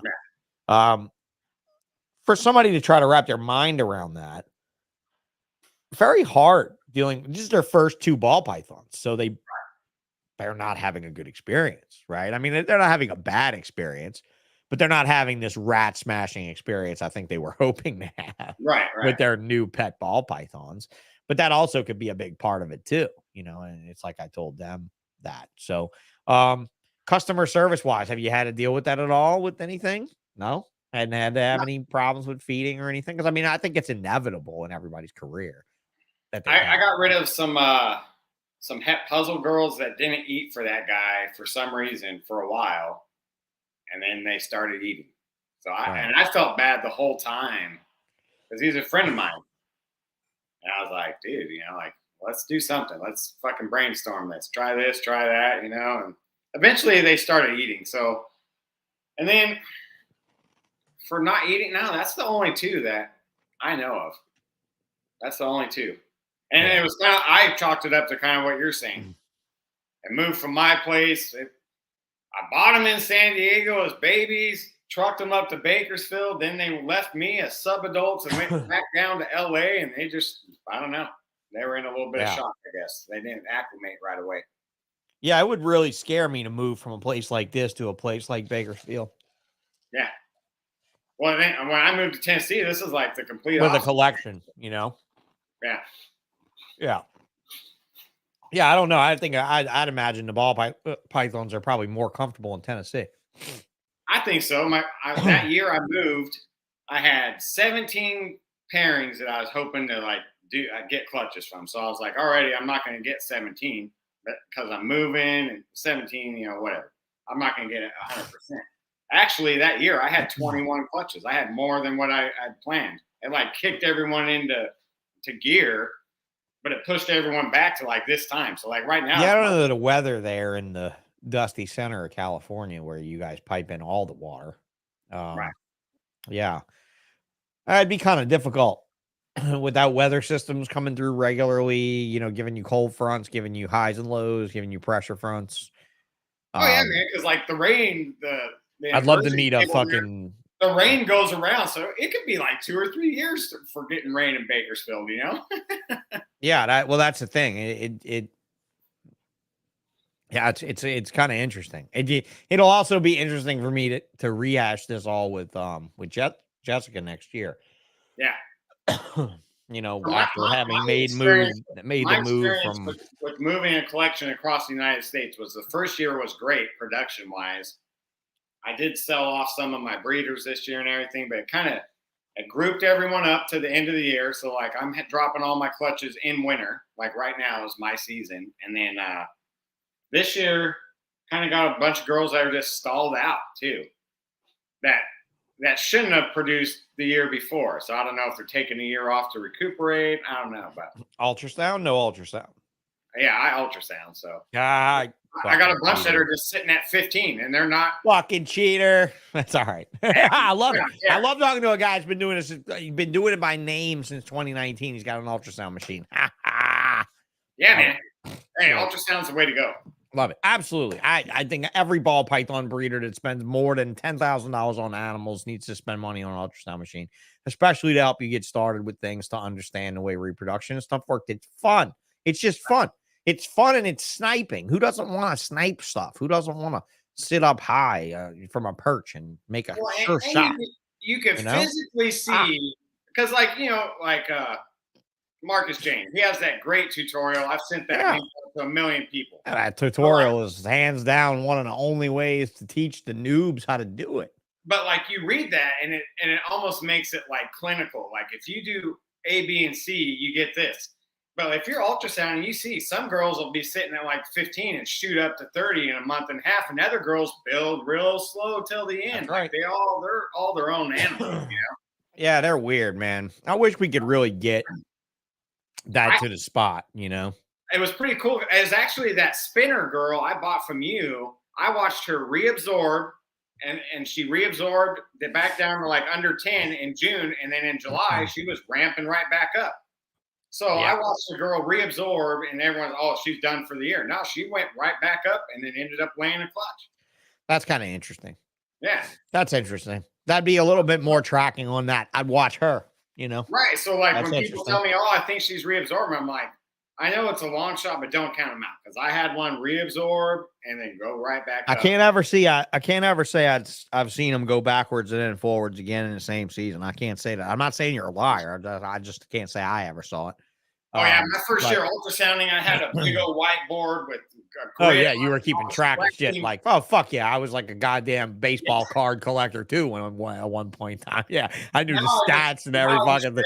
Now I just write their stuff right here, their follicles right here. I'm not doing the whole board. I don't That's have what it is, right? Like fucking us, we just use dry erase markers right on the front of the tubs. Yeah. So that was that. So look, I wanted to bring this up. Stan said Brian's vanilla trick, which apparently that's Earl's trick, whatever. Work for babies, work like a charm. What, vanilla like cook like baking vanilla? Because yes, that's what Earl's told me. Yeah. It actually works. It makes them angry at first because of the alcohol in the vanilla. That would make sense. Right? Because it's vanilla's ethanol, isn't it? Yeah, it's like an irritant. It's like an ethanol in vanilla. That's what they melt the fucking beans from the orchid or whatever in, right? Right. That's how they extract it, and they let the alcohol kind of just evaporate off. But yeah, I wonder if the alcohol has anything to do with it. You know, because they'd say if you spray alcohol on a snake that was biting you, like if a big Burmese or something bit you, so you can atomize alcohol around its face or whatever, that it would immediately let you go. I never tried it because I always had hot water, and I thought hot water was more humane than shocking the Jacobson organ and all that shit with alcohol. But yeah, I wonder vanilla extract. Yeah. I'm trying to keep that in the back of my head because we're still struggling with the anthills with the last 2 anthills. We lost 2. We sold 2. We lost 2. We're still rearing 2. That species is such a fucking nightmare. We've had a bad year, Shane. We've had a bad year with small snakes. It's been a very bad year with small snakes for us here. I don't know why. We've had a lot of feeding issues, a lot of small babies, a lot of I wonder if it's just the rodent supply from last year dialing down in quality or ability. I don't know. Hey, it's not only you, man. I had a bad 2 years in a row with hognose, and I sold off my original breeders. Isn't that so discouraging when you have a bad couple stretches with that species particularly, and you see all these people around you with them all over their tables, and you're like, what the fuck are you doing? Why the fuck? Dude, it was like everything that had the condom morph, which most of them were albinos, like refused to eat and eventually withered away and died, even though I was doing like pinky pumps on them and stuff the first year. So this year, I got the same results. I ended up selling off dad as a pet only. And then I had to euthanize like 4 or 5 albino condas because they would just refuse to eat, man. And they're like, when you got a snake that's like this big and it weighs like 3 grams and its skin's starting to hang off, and I'm like, dude, it's over. Yeah. That's the problem. Think of the anthills. Yeah, even smaller than that. They're little tiny worms, man. She's feeding them the tails of rat pups right now to keep them alive. Yeah, that's how small they are. I've done that too with mouse tails. Now look, I mean, these animals will start off, and once they start, they'll chow. But getting them to start is a nightmare. See, when I bought that dad, he was a super conda albino. I had to do the mouse tail trick on him for months, and then so my theory was it's all his babies that are acting like that. It's something in him. Maybe so I sold him off as a pet. Reset a lot of my breeders.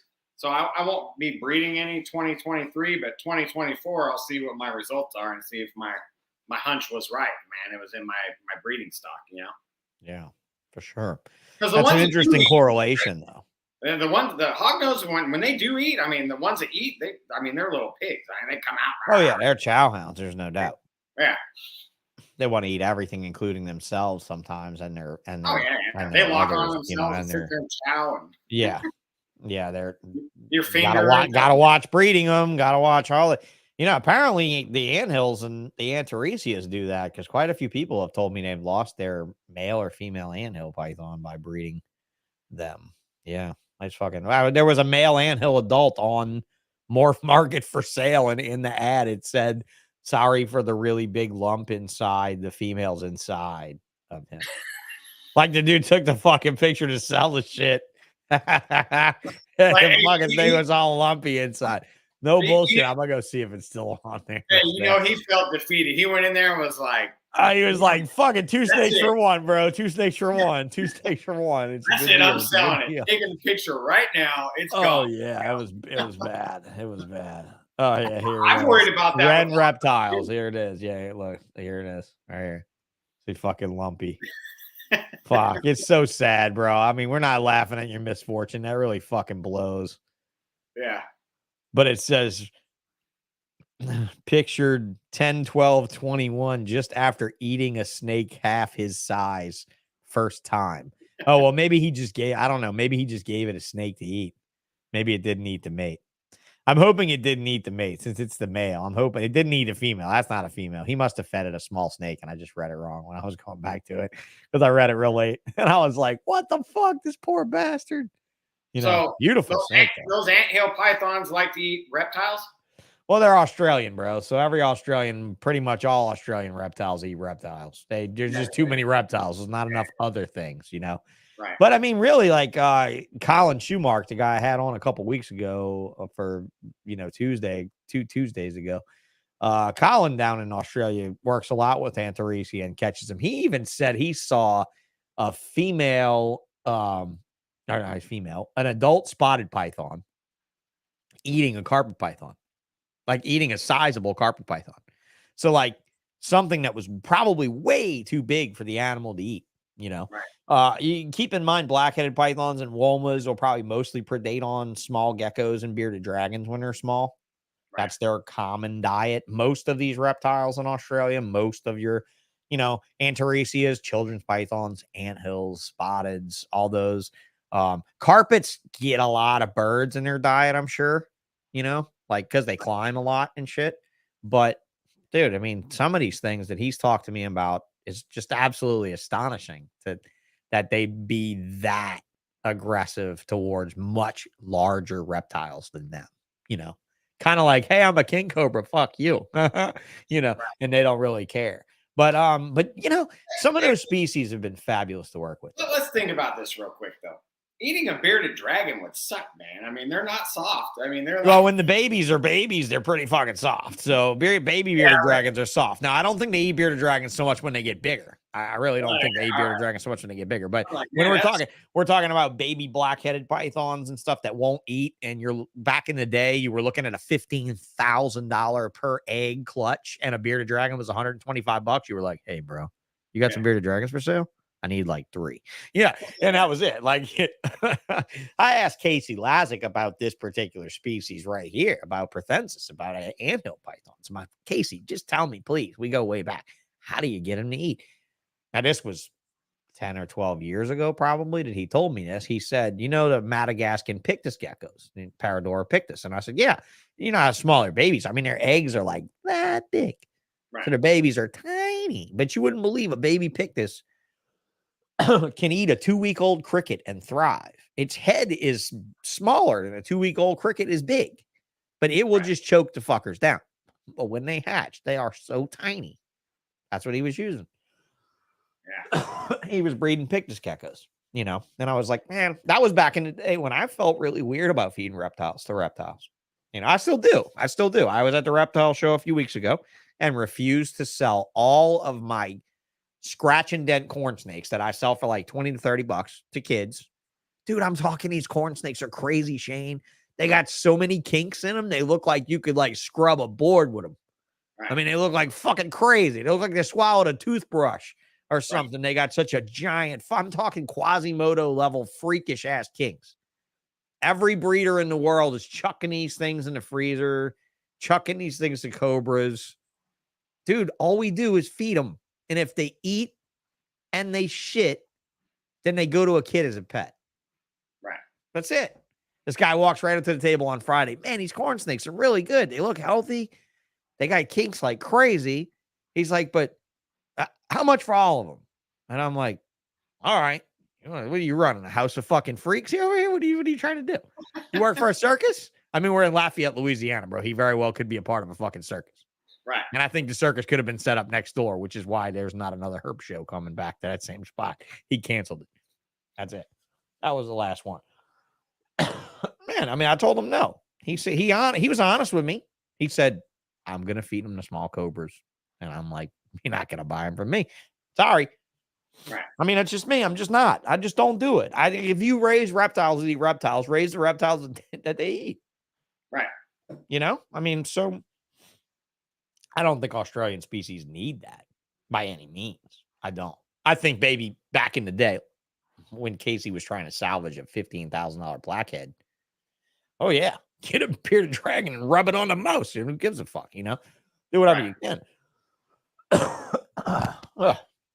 It made me sick over here, coughing up a storm. But yeah, man, I mean, that's what Jessica said. Sounds like king snake food. So what's your stance on that? I'd like to know. You know, do you care? Do you not care? I mean, where are you at in the thing with a ball python game where these guys might not? I don't want to give credit to all. I don't want to take credit from the guys that are all like feeding normals and bringing them to shows and using them for outreach to people to get them started in the hobby. But I got to know where those animals go. Like, where do spiders go? Where do all the cinnamon males go? Yeah, exactly. Right, where are all the male cinnamons? Sean, I got one question for you. Where are all the male cinnamons? I mean, I've wondered about where they all end up anyways, you know, because like when you read the generic life. There she goes. There goes the fucking 15 minutes of lame answer. Nom nom het freezers. You know, that reminds me, I saw Chris Beoff posted on Facebook today. What do you think would be a reliable, responsible way of marking hybrid animals to be allowed in the trade? And my response was to take brain biopsies of them.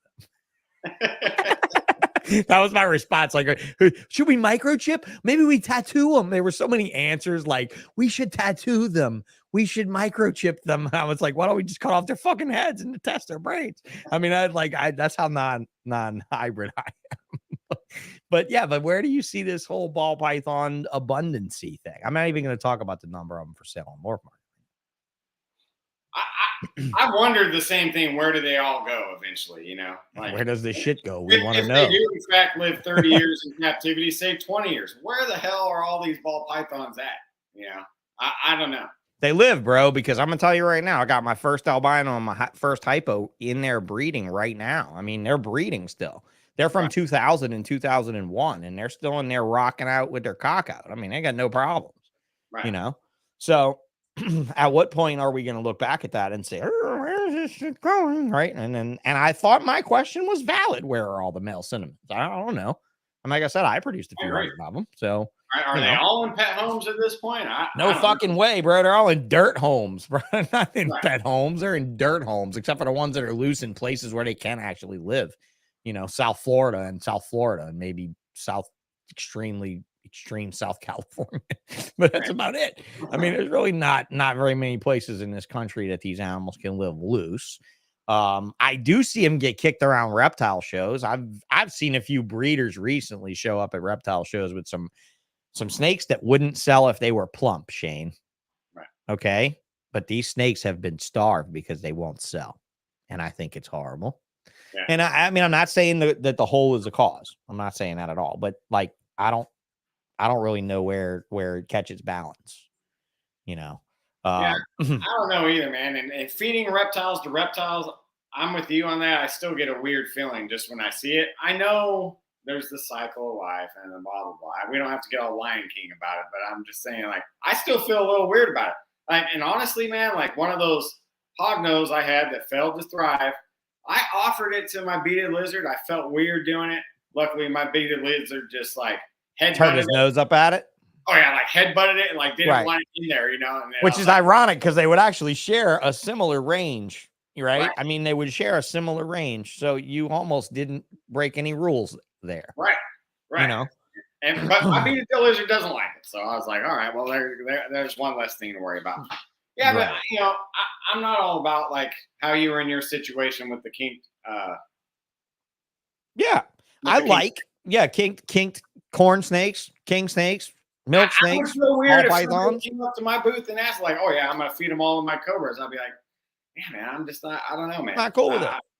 I told him that. I was like, not even for all the money, not even for all the full price, not even for what will you do for all of them, not even for all the money. You know what I mean? Like, not even for that. You know, and I'm not, and I told him too, I'm like, please don't have some kids come over here and buy them for that. Don't lie to me like that. You know what I mean? Like, I'm like, dude, come on.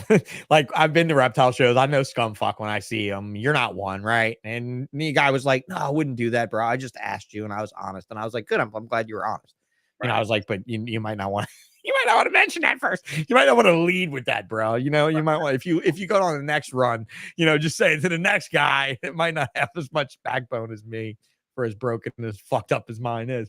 That it really fucks with me, bro. I don't know, man. I mean, my daughter's got a miniature schnauzer. If any of you fucks out there have any unwanted pit bulls that have bitten children, I will happily grind them up and feed them to my fucking schnauzer. But that's really about the only way I'd feed a dog to a dog. Right. Just saying.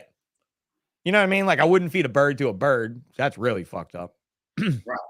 You know, I mean, that's like two things that can fly. I mean, you know, I know falcons kind of get in on that, but not me.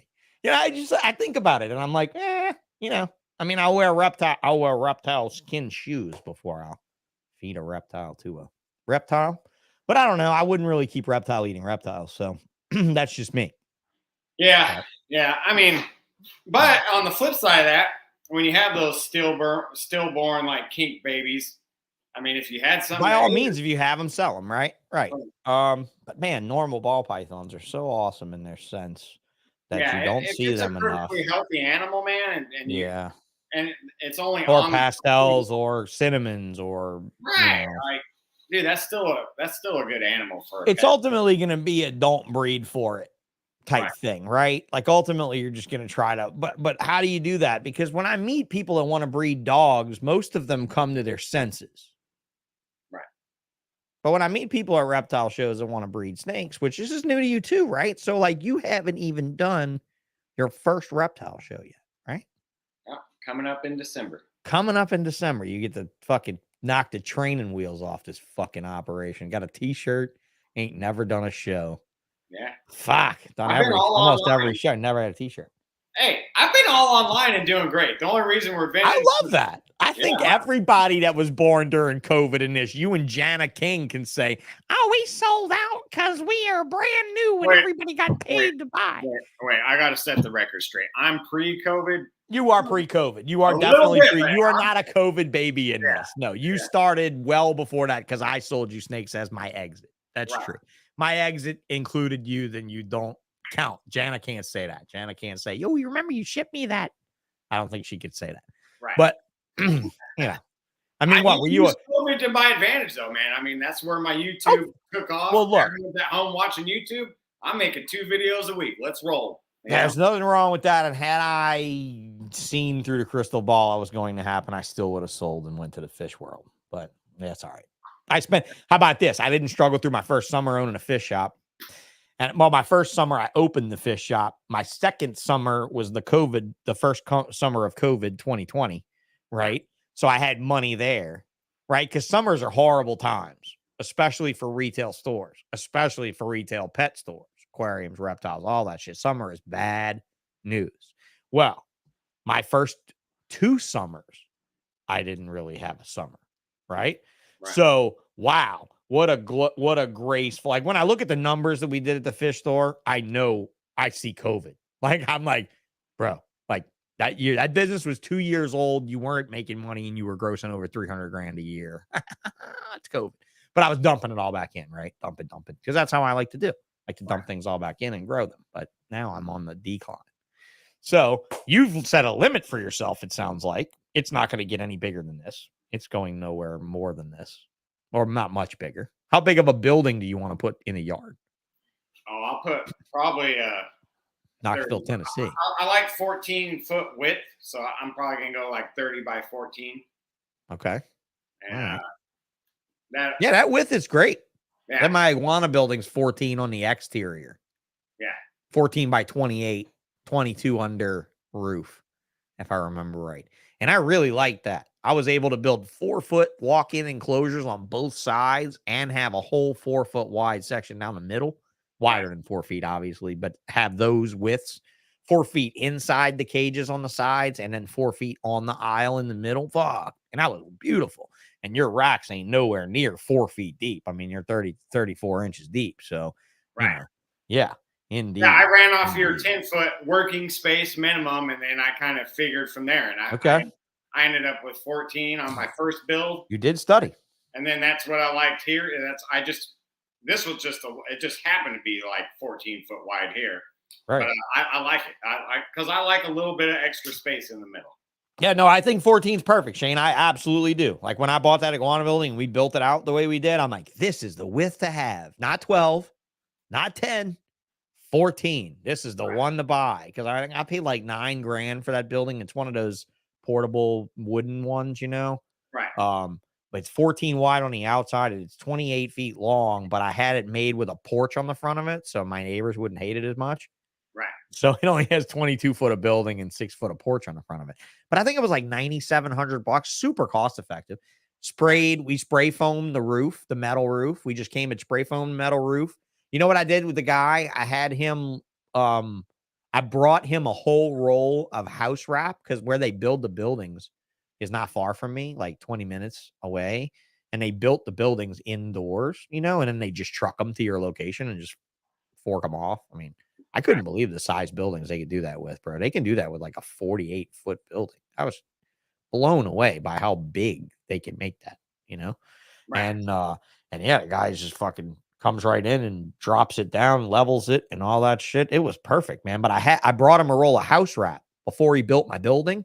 And I had him wrap the stick structure in the house wrap before put the sheathing on the outside so we could spray foam all of it so that the foam didn't go on the wood, you know? And man, it's such a nice building. It's such a nice building, and it's empty. It's just sitting in the yard. I mean, I got nothing in it. I got literally one iguana out there, and that's it. You know, so hopefully this year we can do something with it, expand out, do something. I don't know. I got more space here to know what to do with. I mean, I was looking at a guy earlier building racks and stuff, and then I look at you with the buying of the racks and everything, and I'm like, man, I feel like such an old man now looking around with all these empty cages surrounding me. You know, I don't want to fill them up. You know, but become a rat breeder. Just breed rats. That's it. Breed rats. You know what it is, really? Money. Speak Spanish. Speak in Espanol. If speak Spanish, hire, you know, some of these farm hands around me here that I can speak Spanish to and run a mouse operation for sure. Hey, Lindsay, good to see you. Coming in, chiming in late, but thanks for coming in late. So everybody that's here, hit the like, hit the subscribe, hit the notification bell, and get wound up. When did you see I'm actually interviewing, if provided my car gets me here Tuesday, I'm going to look like I'm interviewing Anthony Caponetto. Yeah. Mr. Crested Gecko. If anybody even cares about him and Crested Geckos anymore. That's like interviewing Bob Clark for ball pythons. Right. Without the disease and viruses and fucking horrible shit. Right? Maybe that's a bad comparison. That's a bad comparison. No, I'm going to laugh when I tell Anthony that I compared him to Bob Clark next week. He's going to say, how the fuck? What? Well, you did what? He's like, I just put my kid to bed early for who? Now what? Yeah, exactly. So I hit up Anthony for this past Tuesday. Thankfully, the other Tony, Antonucci, picked up the slack. Wait for Tony looking out for Tony. Because he was sick as a fucking dog. But I'd love to talk to Anthony and see where he's at in the world. Do you fuck with Cresteds at all? Are you in that whole rat race? No. I just bought a $1,500 one from none other than Freddie Hernandez. Yeah, just got one. I had some people offer to give me some, and I was like, this is like drugs, man. They're trying to give me my first hit to get me to buy more. That's exactly it, bro. Take one, please. Take some powder to feed them. You have rats that if you feed your steaks rats, take some powder, bro. It just mixes with water. That's it. It's the fairy dust. Like, I fell for that trick too many times with other stuff. You fell for that shit in California. You got tattoo. Hopefully you don't have tattoos to prove it, right? I mean, but shit. Yeah, right. So just a little powder, bro. Mix it with some water, 50-50. It'll be right, man. Yeah, dude. Exactly. But man, I tell you what, it really, he does leopard geckos. I know he does leopard geckos. Forward Motion says leopard geckos. Yeah. You know, I had a kid come up to me at a few shows ago, and I said, "Hey, kid, what are you working on?" And he's like, "I don't want to tell you." And I was like, "What do you mean you don't want to tell me?" He was like, "I don't want to tell you. You're gonna make fun of me." And I was like, "What do you mean I'm gonna make fun of you?" He's like, "You're a ball python guy. You're gonna make fun of me." And I was like, "What are you working on, kid?" Kid was like 12. He said, "Leopard geckos." And I'm like, "Do you know, I know a guy in California that owns like 6 fucking buildings full of leopard geckos, like not little shitty sheds in the middle of nowhere, like brick buildings with fucking courtyards around them and shit that look like security people watch them." And he travels to Japan on leopard gecko money every time he gets a chance. I mean, dude, Steve Sykes is like leopard geckos have fueled his rocket to Mars and back. And right. You know, nothing wrong with a leopard gecko, but you can't feed them powder. You can't give them the bump. You can't feed them mealworms, which conveniently just hang out in a little fridge. That's true. Mealworms definitely do conveniently hang out in a little fridge, but you can't feed them to them too much, or if they've been used to crickets, because they'll eat a bunch of them and they'll throw them all up. Yeah, that was always gross. I only do mealworms with them. I only do mealworms. Yeah, I hate crickets. Did you do fat tails? No.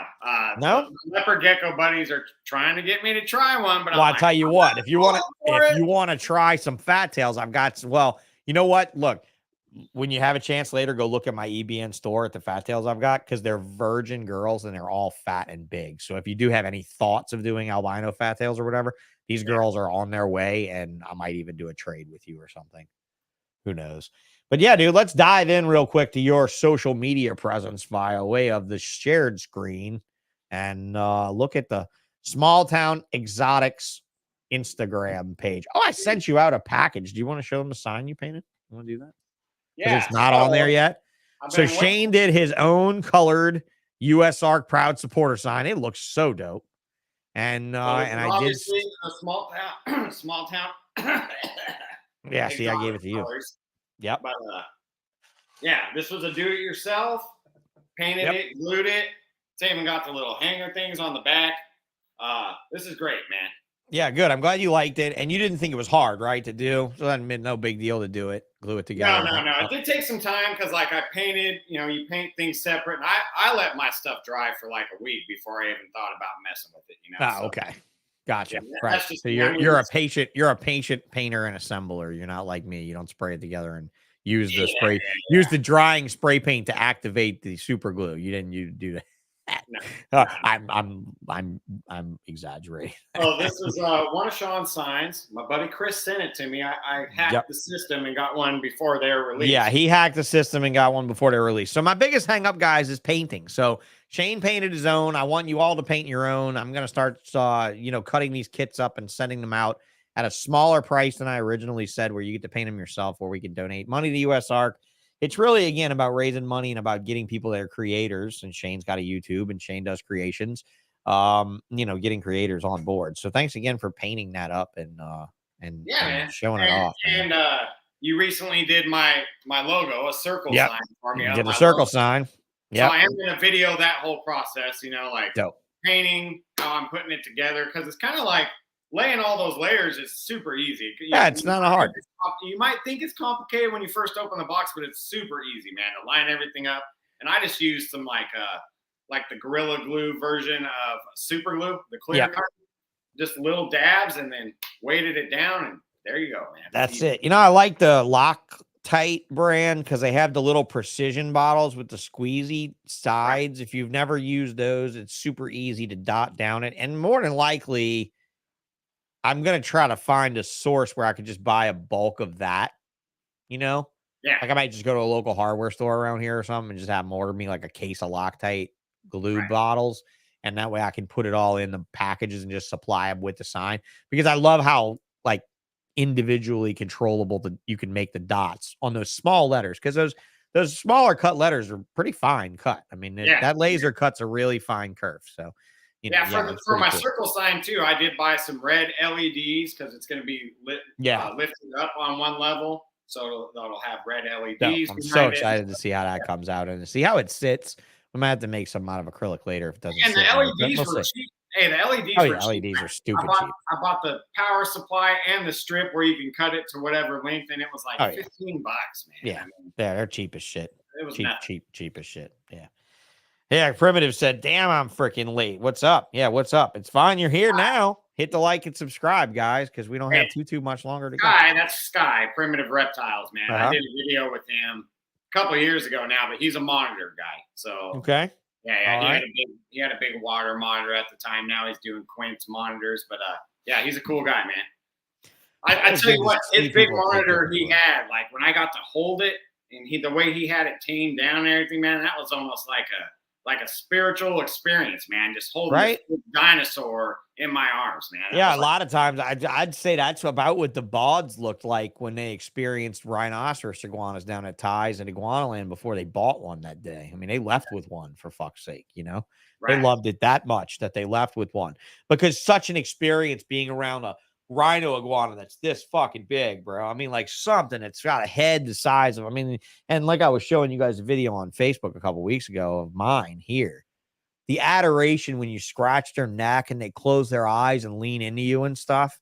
It's just something you don't experience on this snake side of it. Like snakes can be very cold and very collectible. Right. And I like to stop for a minute and try to think outside of the collectibles box. That my friend Tim does this with comic books and baseball card and memorabilia, right? They're not as collectible as they make themselves as easy to be. And so it's kind of funny that, Josh Strange said earlier in the show that he still has his male cinnamon and stuff, right? And honestly, bro, I fucked up not getting rid of my male sooner. I think I admitted that on the Aussie show pretty loud and clear. That Tim was over there literally punting males out the door. And I'm like, what are you doing, dude? You spent all that time racing it up. It's such a good breeder. And he's just like, new jeans. And I'm sitting here feeding a bunch of fucking males. You know, I mean, ultimately, that's what I was doing. I still had the new jeans and the new jeans and the new jeans. And he's like, hey, bro, did you use that regular pinstripe that you paid 25 grand for? It's only worth 50 bucks now. Just let go. It ain't never going to be worth 25 grand. I'm like, you know what? I'm like a Bitcoin maxi, right? I'm like a Bitcoin maxi saying, oh, it's coming back. It's coming back. It's coming back. It's going to the moon. Yeah, no, absolutely, dude. I felt like a fucking schmuck. Felt like a fucking shithead. However, I did keep my first hypo, which was in Tracy's book. How in the fuck could you get rid of a snake that was in a Tracy Barker book, for fuck's sake? Right. I couldn't do that. Never mind all the other people with all the other snakes and all the other Barker books. I'm the only one that kept it. Probably. No. Every Graziani picture that's in that book is at his house. I've been there, and he's got shit he hasn't used there in fucking 20 years. You know. Yeah. But really, man, I mean, I couldn't get rid of that. And I couldn't get rid of my first albino. Because I still love albino balls. I still love albino balls. I don't know. I mean, what's your favorite morph? Give it up. Don't say puzzle. Don't say puzzle. Unless it is. And then when you say, you can say puzzle, but like a single you're already morph, paying me to talk. I don't know.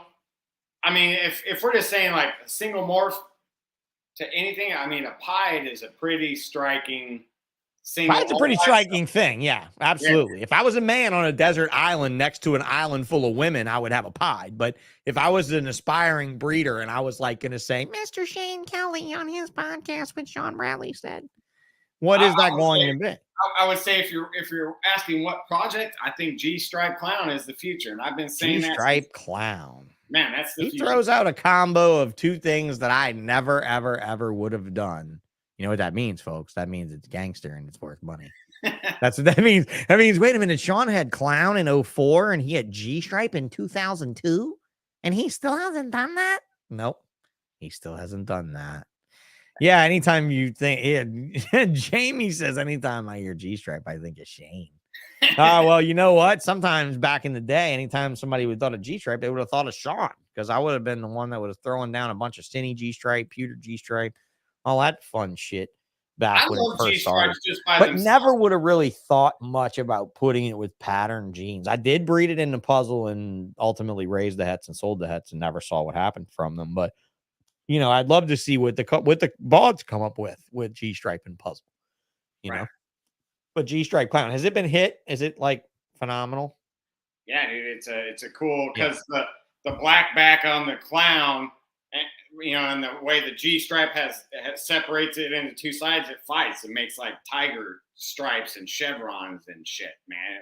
They fight each other pretty good. Well, I can tell you this. I would have liked to have found out the reason that G-Stripes were broken G-Striped and some of them were ridiculously clean G-Stripes. Yeah. Like, and that's what I want to know about, because all of my shit was always broken as fuck. And then the Mark Bell stripes were always the cleanest, longest, widest. Dude, I got shit on for the better part of a decade for having the G-Stripes I had that I got from Ralph. I'd have been better served. Well, I can't believe I'm going to say this a lot. I'd have been better served not buying them fucking snakes from Ralph and buying them from Kevin Johnson, because Kevin Johnson had that Bell line with the stripe. But do you know what I'm talking about? Yeah, like, yeah. We used to call, like, my ex-fiance used to, Celia, that used to do all the photography and stuff back then, Celia Chen. If you look up cryptic in the history of ball pythons, you will find the name cryptic given to our genetic stripes from Exotics by Nature for many, many, many years. It would have been on bp.net, though, so I don't know if any of those transcripts are still available, if they still have the site up or backlogged or whatever. But up until a couple of years ago, you could still search it, because that was where we announced the high-tech boas and stuff, too, that we talked about Tuesday with Tony. But, dude, we used to call it cryptic because they'd throw like butterfly patterns down the back instead of full long stripes. And you know what? Of all the years that I produced G-Stripes, I produced like one perfect stripe. Yeah. That's it. They were terminally derailed. Yeah, that is weird. And you'll see some too that are supposedly just genetic stripes, and they still have some of the alien heads creeping up, and there's a lot of variation. And then there was Tracy's pattern list that I told her was just a diminished genetic stripe, and she said it wasn't. Dude, I was just going to say, I think patternless and G-Stripe would be in the same family or a lilac. I mean, when you look at those animals, They're the same. They're the same. I'm like, dude. That's just Biden for a name. They're the same. There's more pressure we put on her if she actually agrees to come on this motherfucker one day. We'll just do it at the end where she's like, boop. I'm going, bye-bye.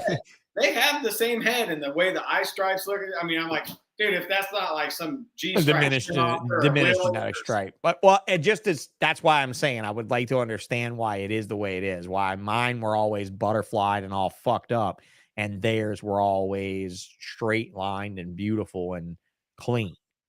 You know, I would chalk it up to like forward motion says we got both the broken and the straight line and the G stripe, but the broken line, bro, is broken. Like it's broke. It ain't coming back. It's broke. It ain't coming back. No matter how much breeding you do, no how many generations you do. And I always wanted to get one of those really clean G stripes, Shane, and chuck it in that fucking mix. Because that group was huge. When somebody was like, how many G stripes you got? I was like, oh, I don't know. I got like I was like Ben Rennick saying how many spot nose he had. You know, I was like, fucking, you know, I was like, oh, dude, I got 12 female G stripes. I got 15 adult hets. I got 12 possible hets still to prove. And people were like, what? And I was just like, dude, if you need G stripes, just come to me, you know, because I was the guy to sell you the project that couldn't fucking hatch it. Like I said, I sold Brandon Bokey to Axanthic clown stuff and the Axanthic G stripe stuff, and he hit the males on both after I whiffed fucking 4 or 5 years in a row. But like you said, pre-show, luck be a lady, bro. Luck be a lady that I had sometimes. I'm an average guy, Shane. I hope that you can say you're above average guy in 10 years. Yeah, I don't know, man. I'm just one of those guys that's too stupid to quit, and I don't know how to stop working. So I don't know. That's fine. That's persistence, and persistence usually wins. Right. Except one day persistence does burn out at some point. Some but you need a little bit of luck along the way, you know, like. But a little bit of luck, like, you know, a fucking a 4-banger. Like, oh, what the fuck did I just read? Hurry up and send me a deposit on Black Friday for these 3 triple hets. And I'm like, bro, did you tell everybody in the fucking ad that's buying these triple hets that's a 1 in 64's chance of success from a pair of snakes that you're charging $10,000 for? Get the fuck out. Go and tell somebody at the end of the day, yeah, you got to hatch a lot of eggs, bro. Or you just got to hatch one. That's it. How's your luck? Do you feel? Are you feeling lucky? Right? I just feel like fucking some cheesy ass game operator in some shitty casino that nobody goes in on the Vegas Strip, you know. Hey, come up and put your money in my machine, you know. I'm like, dude, tell the people the truth. I mean, that this is a fucking long shot and that somebody will hit it, and it more than likely will be Justin or fucking Miguel or somebody not you.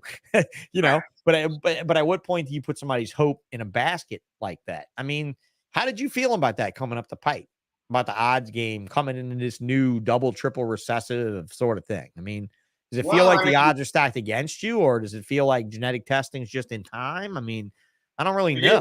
I do like the genetic testing aspect of it. And I like the little bit of a gamble. I mean, you try to hedge your bets by buying animals with more this, more that, or whatever it is, you know. But like I've had good luck. For example, my very first year, I had a shot at it was like 1 in 16 or 1 in 32 shot at making a Batman. First year, it's like my 3rd or 4th clutch. I hit fucking 4 in 1 clutch. But guess what? That girl has not bred again for me ever since then. Yeah, so you still got to take that 4 inventory as part of what her earning wage has been since she's hit the rack, and you've been clean, and you've been resetting her tub every time she sheds. You fucking maniac! Fucking guy's wild over here, right? Here's the most wild thing I've heard on bullshit yet is the fucking changing the tub out after every shed. Wow. Okay, so here's the Kellyco question. So I was waiting for it. I wasn't going to pipe up with it until somebody actually asked it. What's going on with Shane's Kellyco gene? I saw you have a YouTube about it that you list on your Small Town Exotics Morph Market page. You link to the Kellyco Explained 2022. Albeit, I did not watch this. I did not watch this because I wanted you to tell me about it. All right, I think I can tell you verbatim for it. So that's the 3rd video in that series. So I'm not expecting you to go through it was part of the first Batman clutch I made. Okay. I hatched out some calico looking spot nose. I still have it. She's the first one. So I had a blade clown male that was just a backup. Whatever. My powerhouse clown didn't want to breed. I used him with the leopard spot nose het clown female. Hatched out this one spot nose that's super high quality looking like calico sugar type animal. So I'm like, wow, that's unexpected. So whatever. Next year, she didn't go for me, but I bred that boy. Especially to see a super looking, sugar looking animal out of a calico bloodline. If it was just a calico, sorry. Yeah. So if it was like insane looking, bro, like that's rare. Like that's something that shoots out. I'm not saying I'm quizzing you on what's insane looking. I trust you. God, I hate imagine it's good looking. Of course, she's darkened out, but oh yeah, very extreme white for a calico. Yeah. So anyway, not what I would expect. She was born in with the Batman clutch. Okay. So next year, I'm like, okay, I'm gonna breed them both to separate animals, see what's going on. The female still hasn't ever went for me again, so whatever, fuck her. But the male did start shooting them out. So he was just a blade clown. He's since died or whatever, but he bred himself to death. But yeah, that happens sometimes. So the next year or the next clutch, he threw out one or two, and as he kept making clutches, I had clutches that were almost all calico sugar looking things. So back then, when we first hatched out our first one, I was like, oh, this is cool, man. And my wife's like, oh, call it the Kellyco, just like on the tubs. And then I kind of said it on a video, and it kind of had a life of its own. So it does that.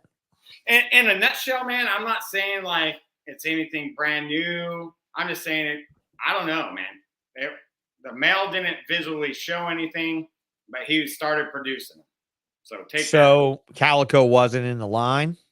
Calico or sugar was not in the line. So that animal right there just popped out, but you haven't had another one pop out like it. Oh, I've had a bunch from that male. So I got a whole bunch of them now. I got males and females. And they're all that extreme? Yeah, I got a badass clown I made with them too, man. It's a calico yellow. Is it on your Instagram? Oh yeah, he's on there somewhere. Right. But he's like orange and red, and he's down a ways. He's somewhere down there. Oh wait. Figure it out. Go back up. No. Go back up. This one? There. Oh, right there. Yeah. That? Yeah. Yeah. So I'm gonna breed him to that spot nose calico female. Yeah, that's ripping. That's ripping cool, dude.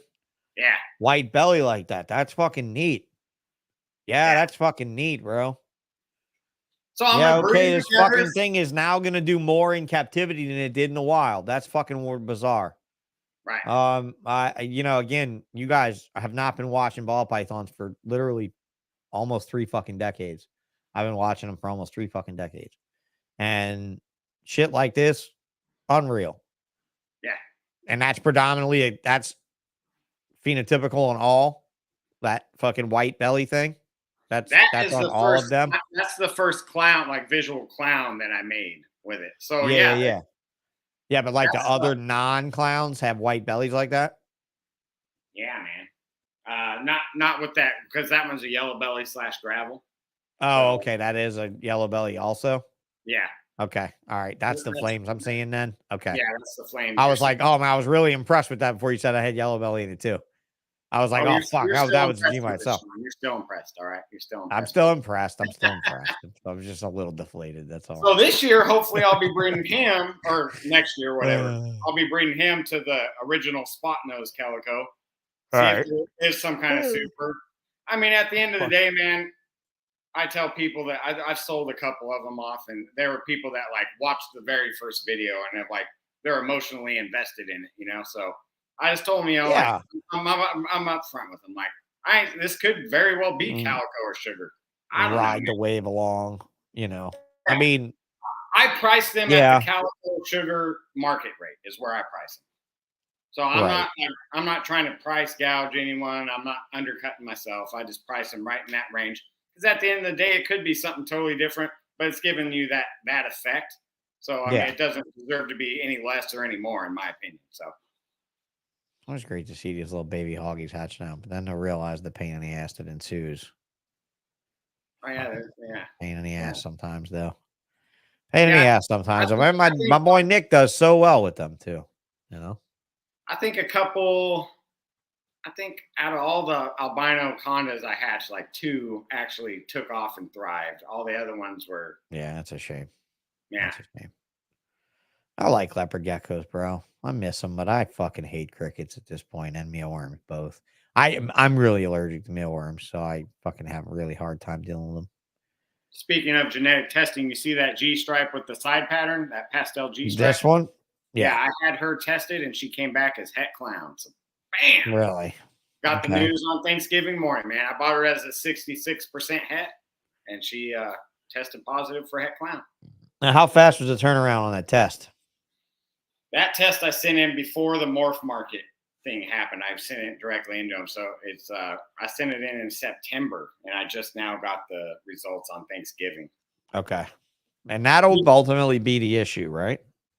Well, he says in that message, you know, because I sent it in when they were doing it in Virginia and they were moving to Texas. So I understand. I understand. Yeah, I unwittingly sent it in while they were moving. So right, I understand. He told me in the message they hope to get it down to like 2 weeks, the wait time. But when we have a collective breeding season, let's touch on this real quick. I need to get your input. When we have a collective breeding season where all of these people want to have their shit tested, who is right? I mean, right? Like when everybody's out, when I breed a male clown to a female het puzzle that's got genes, codom, dom, whatever you want to call them in there, ink dom, whatever. Right? Right. How many of breeders like me are going to send off sheds of every single snake in the clutch? I imagine. How do you even quantify that need? Because the problem with that need is sometimes of the year that need will be, and sometimes that need will be, right? Like little, right? So at some point, it's like, fuck, I'm concerned about just the sheer fucking volume of what they're hit with, unless everybody's old school like me and just wants to keep it the way it is now and say genetic testing should only be for people that want to pay $10,000 to get the test done. But, you know, I believe that certain percentages have to be risk. I believe that we have to have possible hets and failures to have a market. I believe that all of these things have structured the market that we've all come to enjoy, and something so effective as genetic testing could unseat for reasons that I don't necessarily want to see. Like Shane, for instance, like it makes a lot more cobra food, bro. Like that earlier conversation is much more prevalent when somebody's like, well, why would I feed? How much is a genetic test? How much are they charging? Through Morph Market, it's $65 for one morph, and then you get a steep discount for adding a couple more or doing the whole panel. Okay. All right. I think it's $120 or $130 if you do like all 11 that they have available right now. So it goes down considerable, you know. Mm-hmm. Right. Once you get up there, like that's per test. But that's per test, so it's still a significant investment in the breeder's eyes. So will a breeder do? What would you do? You've now had it done with an animal you bought. What will you do when you make your own animals? What will you do? So I did do it as a trial run for some. I had a Dreamsicle clutch, this project clutch. So they're like ODYB, NG, GeneX. They're all het lab, but 66% het. That project in particular has gotten a lot like leopard geckos, where we have to OBYG. OBGYN our way down the road of carrot tailed, red headed, blah blah blah blah blah. Right. Like that fucking whole Ozzy and the Pieds that look like candy went down the whole leopard gecko naming road. So all right, so you have like Orange Dream, Yellow Belly, some other stuff, right? But it's possible het for lavender and Pied. No, they're het lavender, 66 het Pied. So I did have those four. Why would you test that? You could just see the Pied, can't you? We're not with Orange Dream in the mix because Orange Dream. That's true. That's true. Yeah, it fucks with you some. So I still think I can see it. I was like, I'll just go ahead and try it out with this clutch because that is a considerable price. Sexfind.biz. Hurry up. Get your private dating app chat things before I block them. The fuck, bro. Bounce, motherfucker. See ya. Try again next time. I did test those, and when you get over 500 subscribes on YouTube, you start getting the fucking sex dating apps come in. And you don't get shit unless you have over 500 though, because I didn't get any of those before 500. So you guys stay under 500 if you don't ever expect to get paid. But yeah, dude. So like, what so you did that test on them. On them, because I figure I did a cost analysis. I'm like, well, if if I could sell them as 100. So that was what 240. Well, how much was that? $240. Well, I tested these ones before the morph market, so they were 50 before. Okay, $50 piece. Right. But all you get's a message on Instagram with your results. There's no like official thing though, too. But okay. Yeah, there needs to be. Right. There definitely needs to be an official. That was when he was still doing it off of like a crowdfunding type thing, Right. And then so anyways, but those 4 animals, I'm like, well, it pretty much doubles their price. I see this being an incredibly difficult business to scale. Right. You know what I mean? Like to scale it out, it just seems mind-bogglingly expensive. But I don't know. Well, so I mean, I had someone part of one of those clutches. I had two normals and 1.1. Right. So they were het lab 66% het pied, and somebody asked me, well, how come you don't test those animals? I'm like, dude, because they're not worth it, man. Like it's $50 a test. I'm selling the animals as a pair for like 120, 150 something. Right. If you want to test them, you buy them and test them. Right. If I test them, ain't nobody gonna buy them if I tack on an extra $100 to that cost. You know what I mean? Right. I ain't gonna absorb it. Especially if it's a negative, right? I mean, if it's a negative, it's gonna pull $50 more off the price. Right. If anything, it's gonna make them even harder to sell. And that is my question. That's my problem. That's my thing. Because guess what? Jessica, some male cinnamons will be born without clown or without puzzle or without some redeeming factor, right? Some of them will be born, dirty bitch stepchildren that nobody fucking wants that somebody's going to feed to a fucking cobra. So, I mean, I don't know. I just kind of wanted to get your take on that because I think it's interesting.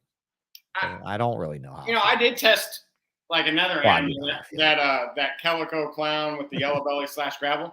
I did the 11 panel test on him because I was like, fuck it, that dude's going to be in my racks for years as a breeder for that whole Kellyco project. So if he has any hidden hets, fuck it, let me know now. Yeah, why not? Let me know now. That way I'm not giving something away down the line or fucking myself. Right. I can adjust my plans as I go along and shit.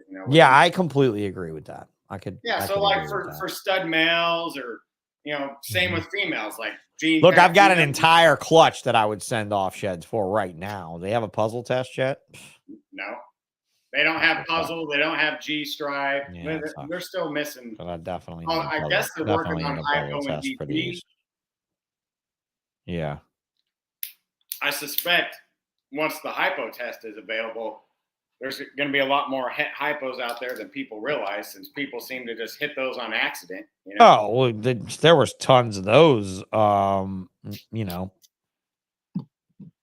Dude, I just got a message from Todd Goodman from Timberline. Cool. Asking me what time of day do I do the podcast? Now. Log on now.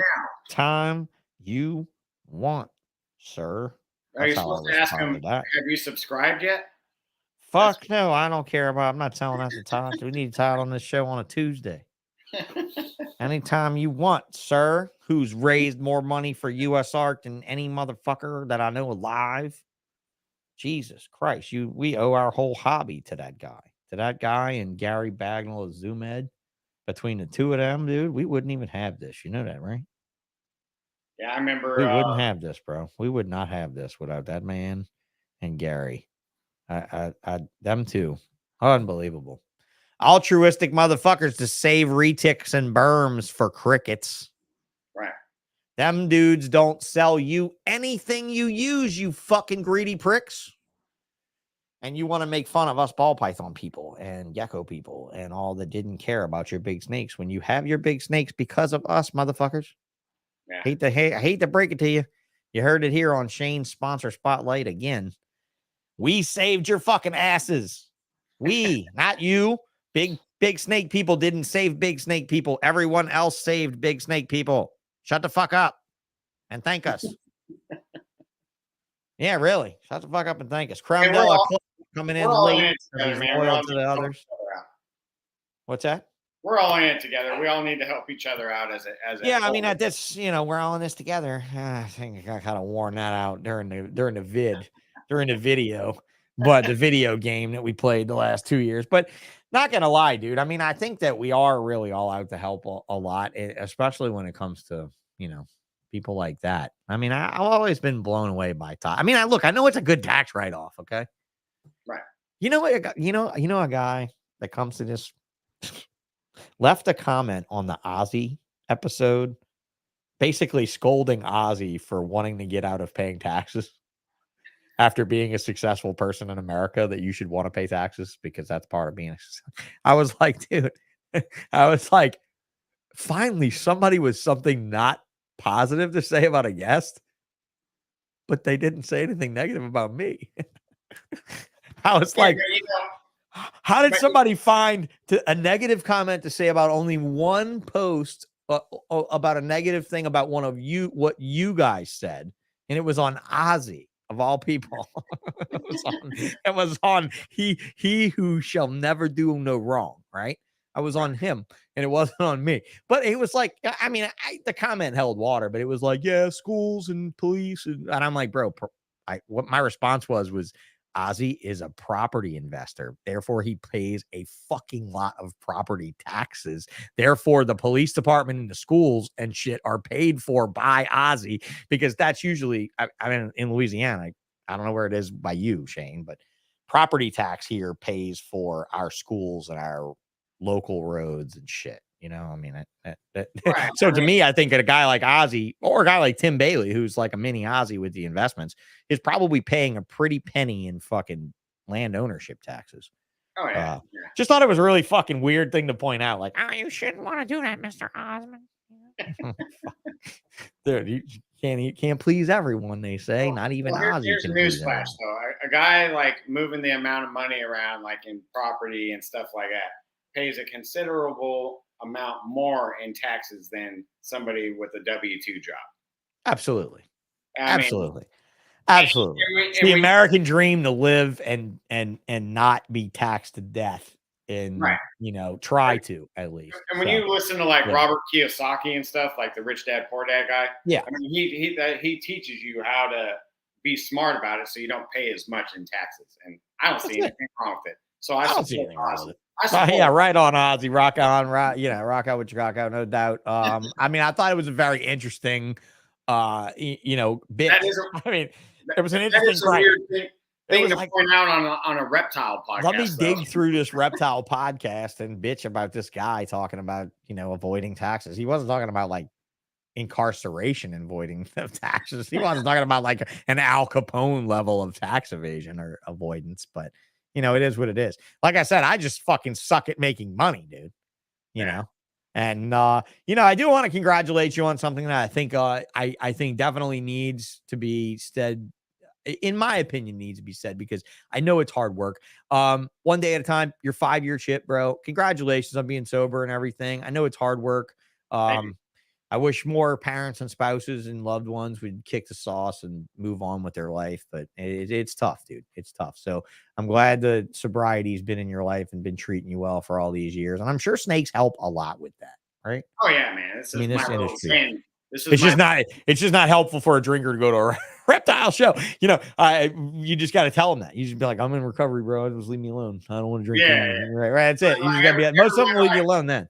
I get the messages like, are you going to this show or that show, man? We're going to be partying after the show. I'm like, well, even if I was going, man, I wouldn't be partying after the show. That's it. Got to take it light. Got to be careful. Yeah. Got to not be a reptile guy on the weekends because I'm a reptile guy Monday through Friday too, If I'm And, drinking, none of this is going on because right. It is. Right. It is, so. Well, you know what that is? That's an obsessive personality, dude. You know, I didn't drink anything really at all until I was 30. And even then, I've probably been drunk less times than I have fingers. And I can tell you that I'm addicted to what I do, how I do it, and I dive in it, and I drown in it. And there are things in this world that I can addict myself to that could potentially win for me. Right. And that was this. It wasn't fucking fish tanks. It wasn't fish tanks at all. It definitely was not fish tanks. And that's why I brought up that. No, I'm not taking the crested gecko. I've already fell for that trick before. You know what I mean? Like, I already drank the Kool-Aid. I'm right if here. I get one, I'm gonna be diving in the rabbit hole, and the next thing you know, I'll be like, oh fuck, I got 50 fucking $10,000 crested geckos, and like, no, don't even take one. I don't want one. Yeah. You vending in Knoxville next weekend, Shane? No, but I will be there. I'm vending Nashville 2 weeks from then, I'm vending Nashville December 17th, 18th. But no, I'm not vending Knoxville. What show is that? Is a Repticon in Knoxville? No, they're all show me shows. Oh, they're show me shows. That's Mickey's show. Okay. Yeah, there was one Repticon here in Knoxville. I didn't end up making it. I was gone that weekend or whatever. But they had one a long time ago that they used to run up there a lot. Yeah, there's been one that I know about in the 2 years. That was before. Yeah, that was before you were there, though. The one I knew about that was there like in shit. My last girlfriend was from there. Was from Johnson City, so yeah, she was there at that Repticon, and that was in like fucking 2016 or something like that they were doing them. I don't know how long they kept doing them, but I mean, they got a huge fucking mall there. You'd think there'd be business there in Knoxville for it. You'd think there'd be traffic for it, but I don't know. Yeah, man, it'll be fun. I go to the Knoxville shows. I get off Saturday mornings, man. So I come home and get a few hours of sleep, and then I usually meet everyone or go to the Reptiles After Dark, and then they all meet for a dinner after that. Mm-hmm. I go to that, and then I go to the Sunday show. Yeah, because I mean, it's also nice that we have you on here tonight because of the holiday. Because we normally couldn't get you on a show very easily in the evening. Having that. Trying to coordinate that Hollywood Squares of sponsors is a fucking nightmare that might not ever work out. But when you're live, I'm driving to work, so I'm here. I get the first 30 to 40 minutes of the actual live version, and then you're down. Right, you're down until Saturday or whatever. Yeah. Yeah. So. Yeah, and look, for us, it says a lot of us have addictions in our past that have been redirected to reptiles, ball pythons for him. And you know what, man? There's nothing wrong with that at all to refocus on something that's a little bit more meaningful and valuable to your life and to your family's life. So nothing wrong with that. But here we are, man. 2 hours and 22 minutes. Anything we missed here on this here sponsor spotlight? I mean, look, I love having you as a sponsor. You've been so helpful for me finding guests. You've been wicked helpful for me and integral for me to get this thing off the ground and running. And I'd love to keep you as long as I can as a sponsor, that is. And, and do for you what I can do. I'm just trying to bring you guys the history, the way I saw it, the way I lived it, the way it went down. And I hope I'm doing a good job of that. The job you hoped I would do. That, or you thought I would crash and burn and your name would get attention as being attached to the flaming fucking jet. I'm not really sure, but that's not why I sponsored you. But I was like, I know, if it does crash and burn, then I guess fuck it, right? That's right. I didn't make the wing, right? I didn't make the plane. Hey, man, Shane helped pay for that. Fucking right on, Shane. And I think some people in the marketplace were rooting for that to happen, but it hasn't happened yet. So thank you for being. I was rooting for you to sucsucceed, man. And what have you thought so far? Unvarnished, you like it? Unvarnished, you like it? Okay, good. I would like to continue doing this as often as I can. So if Mr. Todd Goodman will pipe up in the next couple of Tuesdays and give us an off-topic interview, I don't care if none of you fucking show up. I don't care if none of you like it. I don't care if none of you subscribe and none of you watch 10 seconds of it. Me and Todd Goodman will have an awesome conversation, just like me and this guy had, just like me and all these other people have had. And I'm trying to get you women on. Like Jillian was like, you need to get more women. And Becca's like, you need to get more women. And I reach out to Tracy Barker and I reach out to Colette Sutherland. I got to reach out to Kim Bell next because I think Kim Bell's answer will be a yes.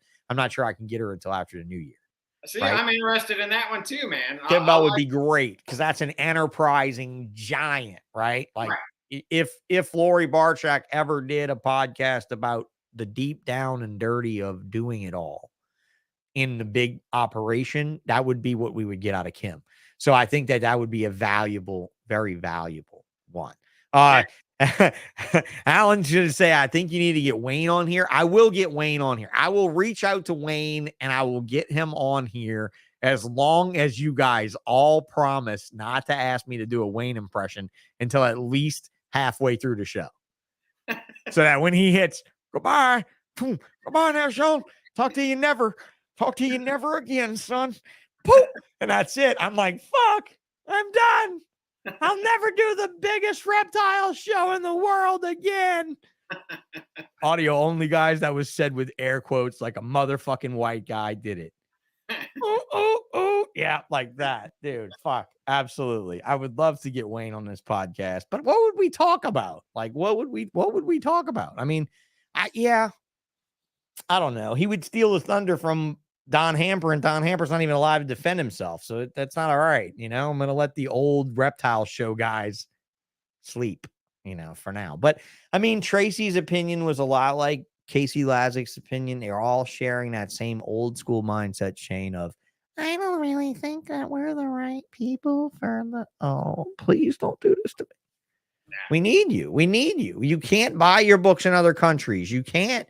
You can't just learn this shit. And I'm trying. Chris is trying. MJ is going to try. Chris asked MJ to try. It's not why I tried. I've been trying for fucking years. I've been trying longer than everybody. But books go out of print. They get damaged in fire. Yeah. And you don't get to see the person and how they are and get to know any of their personality. It's just, it's a book. I mean, it's a book. Yeah, man. It's not them. Right. And 2 hours with them is not enough. 2 hours, an hour with Ben Rennick or however long that was not enough. Not no time in the world is enough whenever you realize that we have a resource that's not always going to be there. Like, I would love to have had Don Hamper on this show. I'll have Shay Hamper, his kid, on this show. And Shay's lived the whole life. I might not ever have, Joe Fossey, you guys keep throwing that at me. I'm going after it after the new year. I promise you can even tell Joe. Pete Call, I have fucking tried. I have texted him all hours of every day and every night. I have emailed him. I messaged him on Facebook. I have tagged him in shit. And you know what he fucking did? He went and did somebody else's podcast first, which is fine. I'd still like him to do mine. Right. But he's going to be like, I did that one already. Because he did a podcast, right?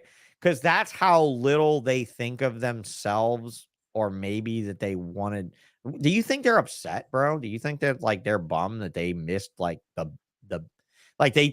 don't know. I think they made billions in their own right. I really do. I think they made the money. Yeah, I think they did. Monetarily, all them people did good, but maybe they're just maybe they're just tired, man. They just feel like they don't have anything to contribute, or they said it before, they don't need to say it again, but that's not the case. Yeah. Alan said again, I gave Sean Joe's number. Spoke to Joe also. That'll be the interview of the decade. I really want to hit him just soon after the new year. Get him, Kevin McCurley, Ralph Davis, maybe. Kevin's on for January. I'm sure Joe is on for January. Ralph is on for when Ralph is on.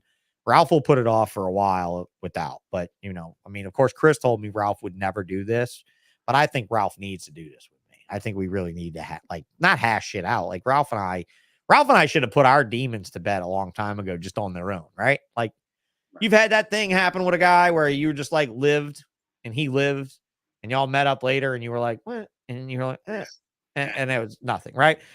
I have a few people like that in my life, Shane. So I'm not against approaching Ralph regularly to come back in, So, yeah, man. I mean, there's so many old people that need to be old school people that need to be heard of from that, right? Will Turner from Selective Origins. If you want to talk about a guy, or I'm sorry, Matt Turner from Selective Origins. Talk about a guy who's got dude, this guy's collection. Look, Shane, I love your stuff, right? We know how to get Shane. Instagram.com/smalltownexotics. He is no stranger at all. looking at that shirt, looking at this shirt, looking at these logos. He's on this podcast. He's on the Whole Back Rack podcast. He's on the Snakes and the Fat Man podcast. He's on all of that stuff. And he's on Morph Market. Small town exotics. Don't forget Morph Market, man. Morph Oh, Market. yeah, no. We're going to the Morph Market. There's no doubt we're going to the Morph Market. We're going to go run the Morph Market right now. And we're going to say this. Like, I'm going to run down this real quick because it's the first thing I checked when I pulled up your Morph Market. What did I check, bro? You know what I checked? Rating. I checked to see if you rate your customers back, and you do. This motherfucker right here is the man. Reciprocated ratings 100% over the last 90 days. If you guys aren't doing this for your rating customers, you are shorting your customers. You're fucking your customers. Come on. Come on, help your customers out. Help your customers gain some chest hair, right? Yeah. I mean, you couldn't earn chest hair this way, but they can. So let me say something right here. If a customer is willing to take time out of their day and rate you, you owe that to your customer to rate them back. And don't just respond back to them to the ad. I know you can reply to their ad and be like, hey, thanks a lot. Like Shane does on all these. Thanks for your business and the review. Don't hesitate to reach out. Blah, blah, blah, right? All that type of stuff. He responds to every one of them, but then he also rates the buyer, which is a whole nother process, not just responding to the buyer to you. Yeah. Okay. So parts. That's a good point. I forget the two-part thing. Parts. Okay. You can respond here. I don't always respond to them there, but I often respond to them in their own one, but whatever. You're doing both, which is great. You're smart. You're Waffle House fucking hash browns, bro. You're scattered, smothered, and covered. You got it licked, bro. You got it handled, right? But see, here's the review. Then here's Shane's reply. Then that person has also got a review from Shane on their page, and it's all easy to do. It's on your Morph Market. Look, I'll even bring you through. Look, I'll bring you through mine since I can't do mine, right? Like I can't do. See, there you go. View reply. Oh yeah, there you go. See, it won't let you do it. When you go down, your post will look like this. It'll say rate back. You click the rate back button. This is going to tell me it's been too late to rate them back. See, I missed that one. Right. And it fucked me, right? But it's whatever, right? Like I'm still struggling to keep good with it. And I've got 100% over the last 90 days as well. So, yeah, guys, keep up your game on Morph Market. But don't forget to go check out Shane. Small Town Exotics. Just spell exotics without the E. So Xotics. And check him out, man. I mean, he's got a few things for sale. He doesn't have a lot of stuff for sale right now. He's had a good year. Sandbagging for the show. What's that? I'm sandbagging for the show. I have some certain animals I want to take to the show. Oh, okay. If they don't sell at the show, they'll be. Then they're going up on Morph Market. All right, then. So he's getting prepared to bring you guys a nice solid expo at the Kentucky Show Me Show in 2 weeks. Yeah, 2 weeks. 2 weeks. Nashville. I'm sorry, Nashville. December 17th, 18th, however many weeks away that is. Okay. 3 weeks away. 3 weeks. 17th, 18th. Yeah, 3 weeks away. Yeah. I believe. But yeah, man, check him out. Check him out on Morph Market. But yeah, like look at this. Look at Matt's selective origins, bro. Look, chondro, crazy red tails, Sanzinia madagascariensis, right? Madagascan tree boas, right? Amarali boas, hognose, bears, rat snakes. Look at this badass fucking Lineaticolus, which I never messed with. So this is like a suboc, like a Transpecos rat snake, but found a little bit more in Mexico. Phenomenal species. Dude, this guy, look at the fucking collection of stuff. Like, I'm glad his Instagram is only this short, right? Because his Instagram's this disgusting to me. I'm like, dude, he bought some anthills from me a few weeks ago. He bought the female anthills that went up. But I'm trying to get Matt on, and I'm like, Matt, come on. See, selectively paired boas and pythons since 1995. If I got Matt Turner on, Tracy Barker would come on. Right, so I'm working on Matt. Yeah. So that's it. I'm working on the stepping stones and the stones and the grand poobah grand entrance themselves. I'm trying to make this guy's money and all these other people's money that are participating with me on this ride rock out and be worthwhile. So I'm glad to have you along, Shane. I'm going to thank these folks. I got a new Patreon member, dude. Stone Age Ball Pythons is now giving me money and doesn't expect anything in return but what they're already getting for free with this podcast. So thank you very much, Stone Age. Thank you so much, McGrail, for being the top dog on the line. You know, these other couple people, and I do fucking mean a couple people, man. I mean, there's 5 people on my Patreon page, but you know what? They mean a lot. They mean as much to me as you guys, as you 8 regular breeding subscribers and the 3 other, sponsors and the 3 other sponsors that we probably won't hear that much from. So thank you, Shane. Yeah, thank you for having me on, man. It was an honor. Let's do it again. Let's do it again whenever we have a Friday night and it's free. Let's jump together when you are free on those rare chances that you are free on a Friday and you have some things to talk about. Let's do a late night after dark show. We'll do Welcome to Ballsh. After dark. We'll do an after dark show with you and me and cut it up and figure out some more stuff. Because I think this genetic testing and the thermostat conversation can continue through time to what we're doing with our ops. So I think it'll be fun to touch base on the genetic testing, how it's shaping the market and how it's really being used, I'm excited about watching that from a sideline. I'm not so sure I'd want to be in the front line of where you guys are with that as a big breeder, in other words. Well, I can add this. So Justin, who is going to be offering testing through his app, Clutch. So you think he has like a frontline service. He's still selling really high dollar animals that are POS hets that could be tested. So he's not utilizing it for every animal. That's true. That's true. To think that a breeder would utilize it for utilize it for the majority of the stock is a little crazy. Yeah. From a cost perspective. Yeah, the cost, the tracking, all that, and then the wait time. Like if you're waiting a month and that animal could already been sold, Oh man, that means that was it. Call that guy back and be like, hey bro, I need to take that snake back from you. It's got a virus. Yeah. Fucking sick. He's sick and it's a time bomb and I want it back and don't kill it, please. I'm giving your money back. Oh man, I just got a feeling that some of this shit has like, oh man. I don't know. Will's Hella Heat said Kevin is still one of my top 3 all-time favorite lives, calling Brian a bitch every 5 seconds and playing his guitar. That's Kevin McCurley, though. Kevin is a fucking special motherfucker. Absolutely. And look, Lindsay, Pico Pythons pipes up and says, I for real appreciate so much the breeders that have rated me back. True story. Yeah, share the love, and rate back your ratees on there. Don't you love that when I showed up the master Bob Vu? Be like, hey, ba, you fucked up, dude. You got 0%. What? What do you mean? You mean I can do that? Yep. You can do that, bro. You can do that. So, all right, man. Anything else you want to say to these fine people? You're on enough fucking podcasts. Hey, thanks for showing up, everyone. Love y'all. Thank you, Sean, for having me on, too. Thank you for supporting it. It's just a thank you circle jerk, bro. It's just all around. Thank you everywhere. Absolutely. Let's just do it. It's important to have people like you and the other sponsors of this show to really believe in that I had what it took to come back and to give you guys a good show. So thanks for being the first sponsor spotlight, not because I love you the most though, but because you are the most difficult to schedule. So it worked out, buddy. It worked out. You were the first one to have a Friday where I was looking for a sponsor spotlight. So thank you, Shane, again. Yeah, thank you for everything. Yep. And thank you for sponsoring the ladies at the Hold Back Rock podcast and for sponsoring Chris for some more antics and shit, which is great. It's always good. It's always good. And I like to see the participation in people. I just wish that I saw more Snakes and the Fat Man 15 minutes of lame contestants actually trying to win. Right. That's what I wish more of.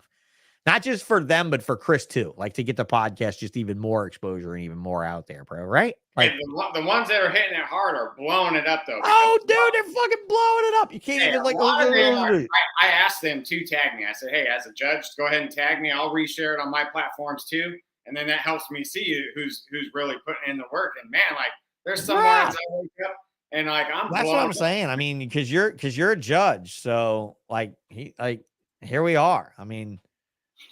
Go to snakesandthefatman.com, click the 15 minutes of lame button up in the top corner, and go vote for one of these folks. I mean, they did the job, Yeah. They did the job. Here's Caleb. Fucking what was it? 0%. Caleb, what the fuck? You've been around this hobby longer than everybody on this fucking page, even Megaconda. What the fuck? You can't get one vote? I'm not giving you a vote unless you I voted for Caleb on the very first day. So I know he has votes. I just think it's just 0%, right? I know he's got votes. Okay. It's just not a percentage. 18%. Reggie's going. You know, Courtney's got 17. These Jan's folks suck kicking ass. ass. Jake Klotz is too busy hatching retics you want to eat with a fucking spoon Right. to worry about this stupid shit, right? Jake Klotz is like, oh, fuck the world. I just hatched those retics. You saw those orange glow anthrax things? Oh, yeah. They're sick. Oh, the fucking things were ridiculous. Jana, the landslide, fucking holy hell, dude. You got one person up your ass. I mean, I'll give it to Brian. Brian's at least got 7%. You know, Brian is the guy Reggie's got like, 18. Fucking Patrick Chung's got 7. You know, Andrew Lyons has got 7. Redwood's got 7. Man, this is a fucking 17 from the Caps. Yeah, that's the Leviathan Snakes. Yeah, and they come in this chat too. I've seen them here. Yeah, absolutely. But yeah, look at Jana. Fucking whoring it out, Jana. killing it, girl. Killing it. Fucking doing it all. Doing whatever you can. So good luck to the rest of you guys in the Snakes and the Fat Man 15 minutes lame contest. I'm excited to see who wins. I even know I'm pretty sure. I don't know. I mean, she did dive into a bunch of blackberries wrapped in a fucking. You got to go dive into like some real shit, not wearing nothing, and get fucked up to beat Jana. Like, you got to get fucking fucked up. You got to look like you are a contestant on either. You are either wanting to be on The Walking Dead or Jackass. One of the two. If you don't look that fucked up, you're not winning, right? I'm saying, like, to outdo the Care Bear into the blackberries, you got to like hit a cactus and then have the ice bucket challenge on you, like while you're stuck to the cactus. You know? The tar and feathering from the cactus. Yeah. I mean, I think it's funny to see. I just wish I would have seen some more. That's why I'm saying I wish more people would have done more shit, because I just wanted to see more stupid shit. But not everybody's like Sean at Herp's show. And Leviathan's doing some hilarious reels. Leviathan Snakes. I mean, they're reels. Yeah, I'll have to check them out. They're doing funny reels for it. I'll check them out. You know, but they got to be getting the vote somewhere. But I'm still not going to say who I'm voting for. I'm going to vote. No, I'm not going to vote. I'm just going to do like I normally do on a normal day and just not. You just voted for Caleb. No, I didn't vote for him. Or did I click on it? I clicked on it right then, but I clicked on another person earlier, so it doesn't matter. Oh, okay. I was just clicking. I thought you just clicked on it to see the results. If that's the vote, if you just clicked on them to vote and that's it, then I did just vote on Caleb. And there you go. Caleb, you got another vote. You got 7. You got one vote from me for Caleb, number episode 79. So Caleb Howell. There you go. I clicked on Caleb to see the results, but Jana got the other click earlier. Jana got the other click earlier. That'd be nice. Because I said I was going to click on Caleb. So I clicked on Caleb once and I got the other one. So it's done. It's done. Thanks a lot, bro. Awesome show. Sean and Shane, hang out just a second for me and I'll do a proper send off. All right, bro. Right on. Thanks again. Thank you. All right, everybody. We're going to rock this thing done. 2 hours and 41 minutes is way more time than we needed to spend doing this. But I don't normally get a lot of time to talk to this guy. Normally he gets to jump in his car and go to work. And now we got some time. So check out about 7 to 10 minutes pre-show with this fellow where we discuss some other things that we didn't really talk about too much on the main show. And of course, post-show and whatever we get into. I will see you guys Tuesday, provided I have transpo to get here and back. I will see you guys Tuesday, and I will be interviewing Anthony Caponetto of AC Reptiles, who basically put the big production in crested geckos. One of the biggest productions that I ever knew of. So if you're looking for some crested gecko, New Caledonian gecko chat, and ball python chat, because him and I believe Jake Milbrat are partners in a business for ball pythons. If I look him up, I believe that's true. And we're going to mostly focus on the gecko business for AC Reptiles next week. So Tuesday, AC, Friday, Jana, right? Is this Friday? Your Friday? Coming up next Friday, a week from today? I believe so. The 2nd is Jana King and I discussing her landslide victory into the 15 minutes of lane. All right, guys. Peace out. Good night. Enjoy yourself. Love you.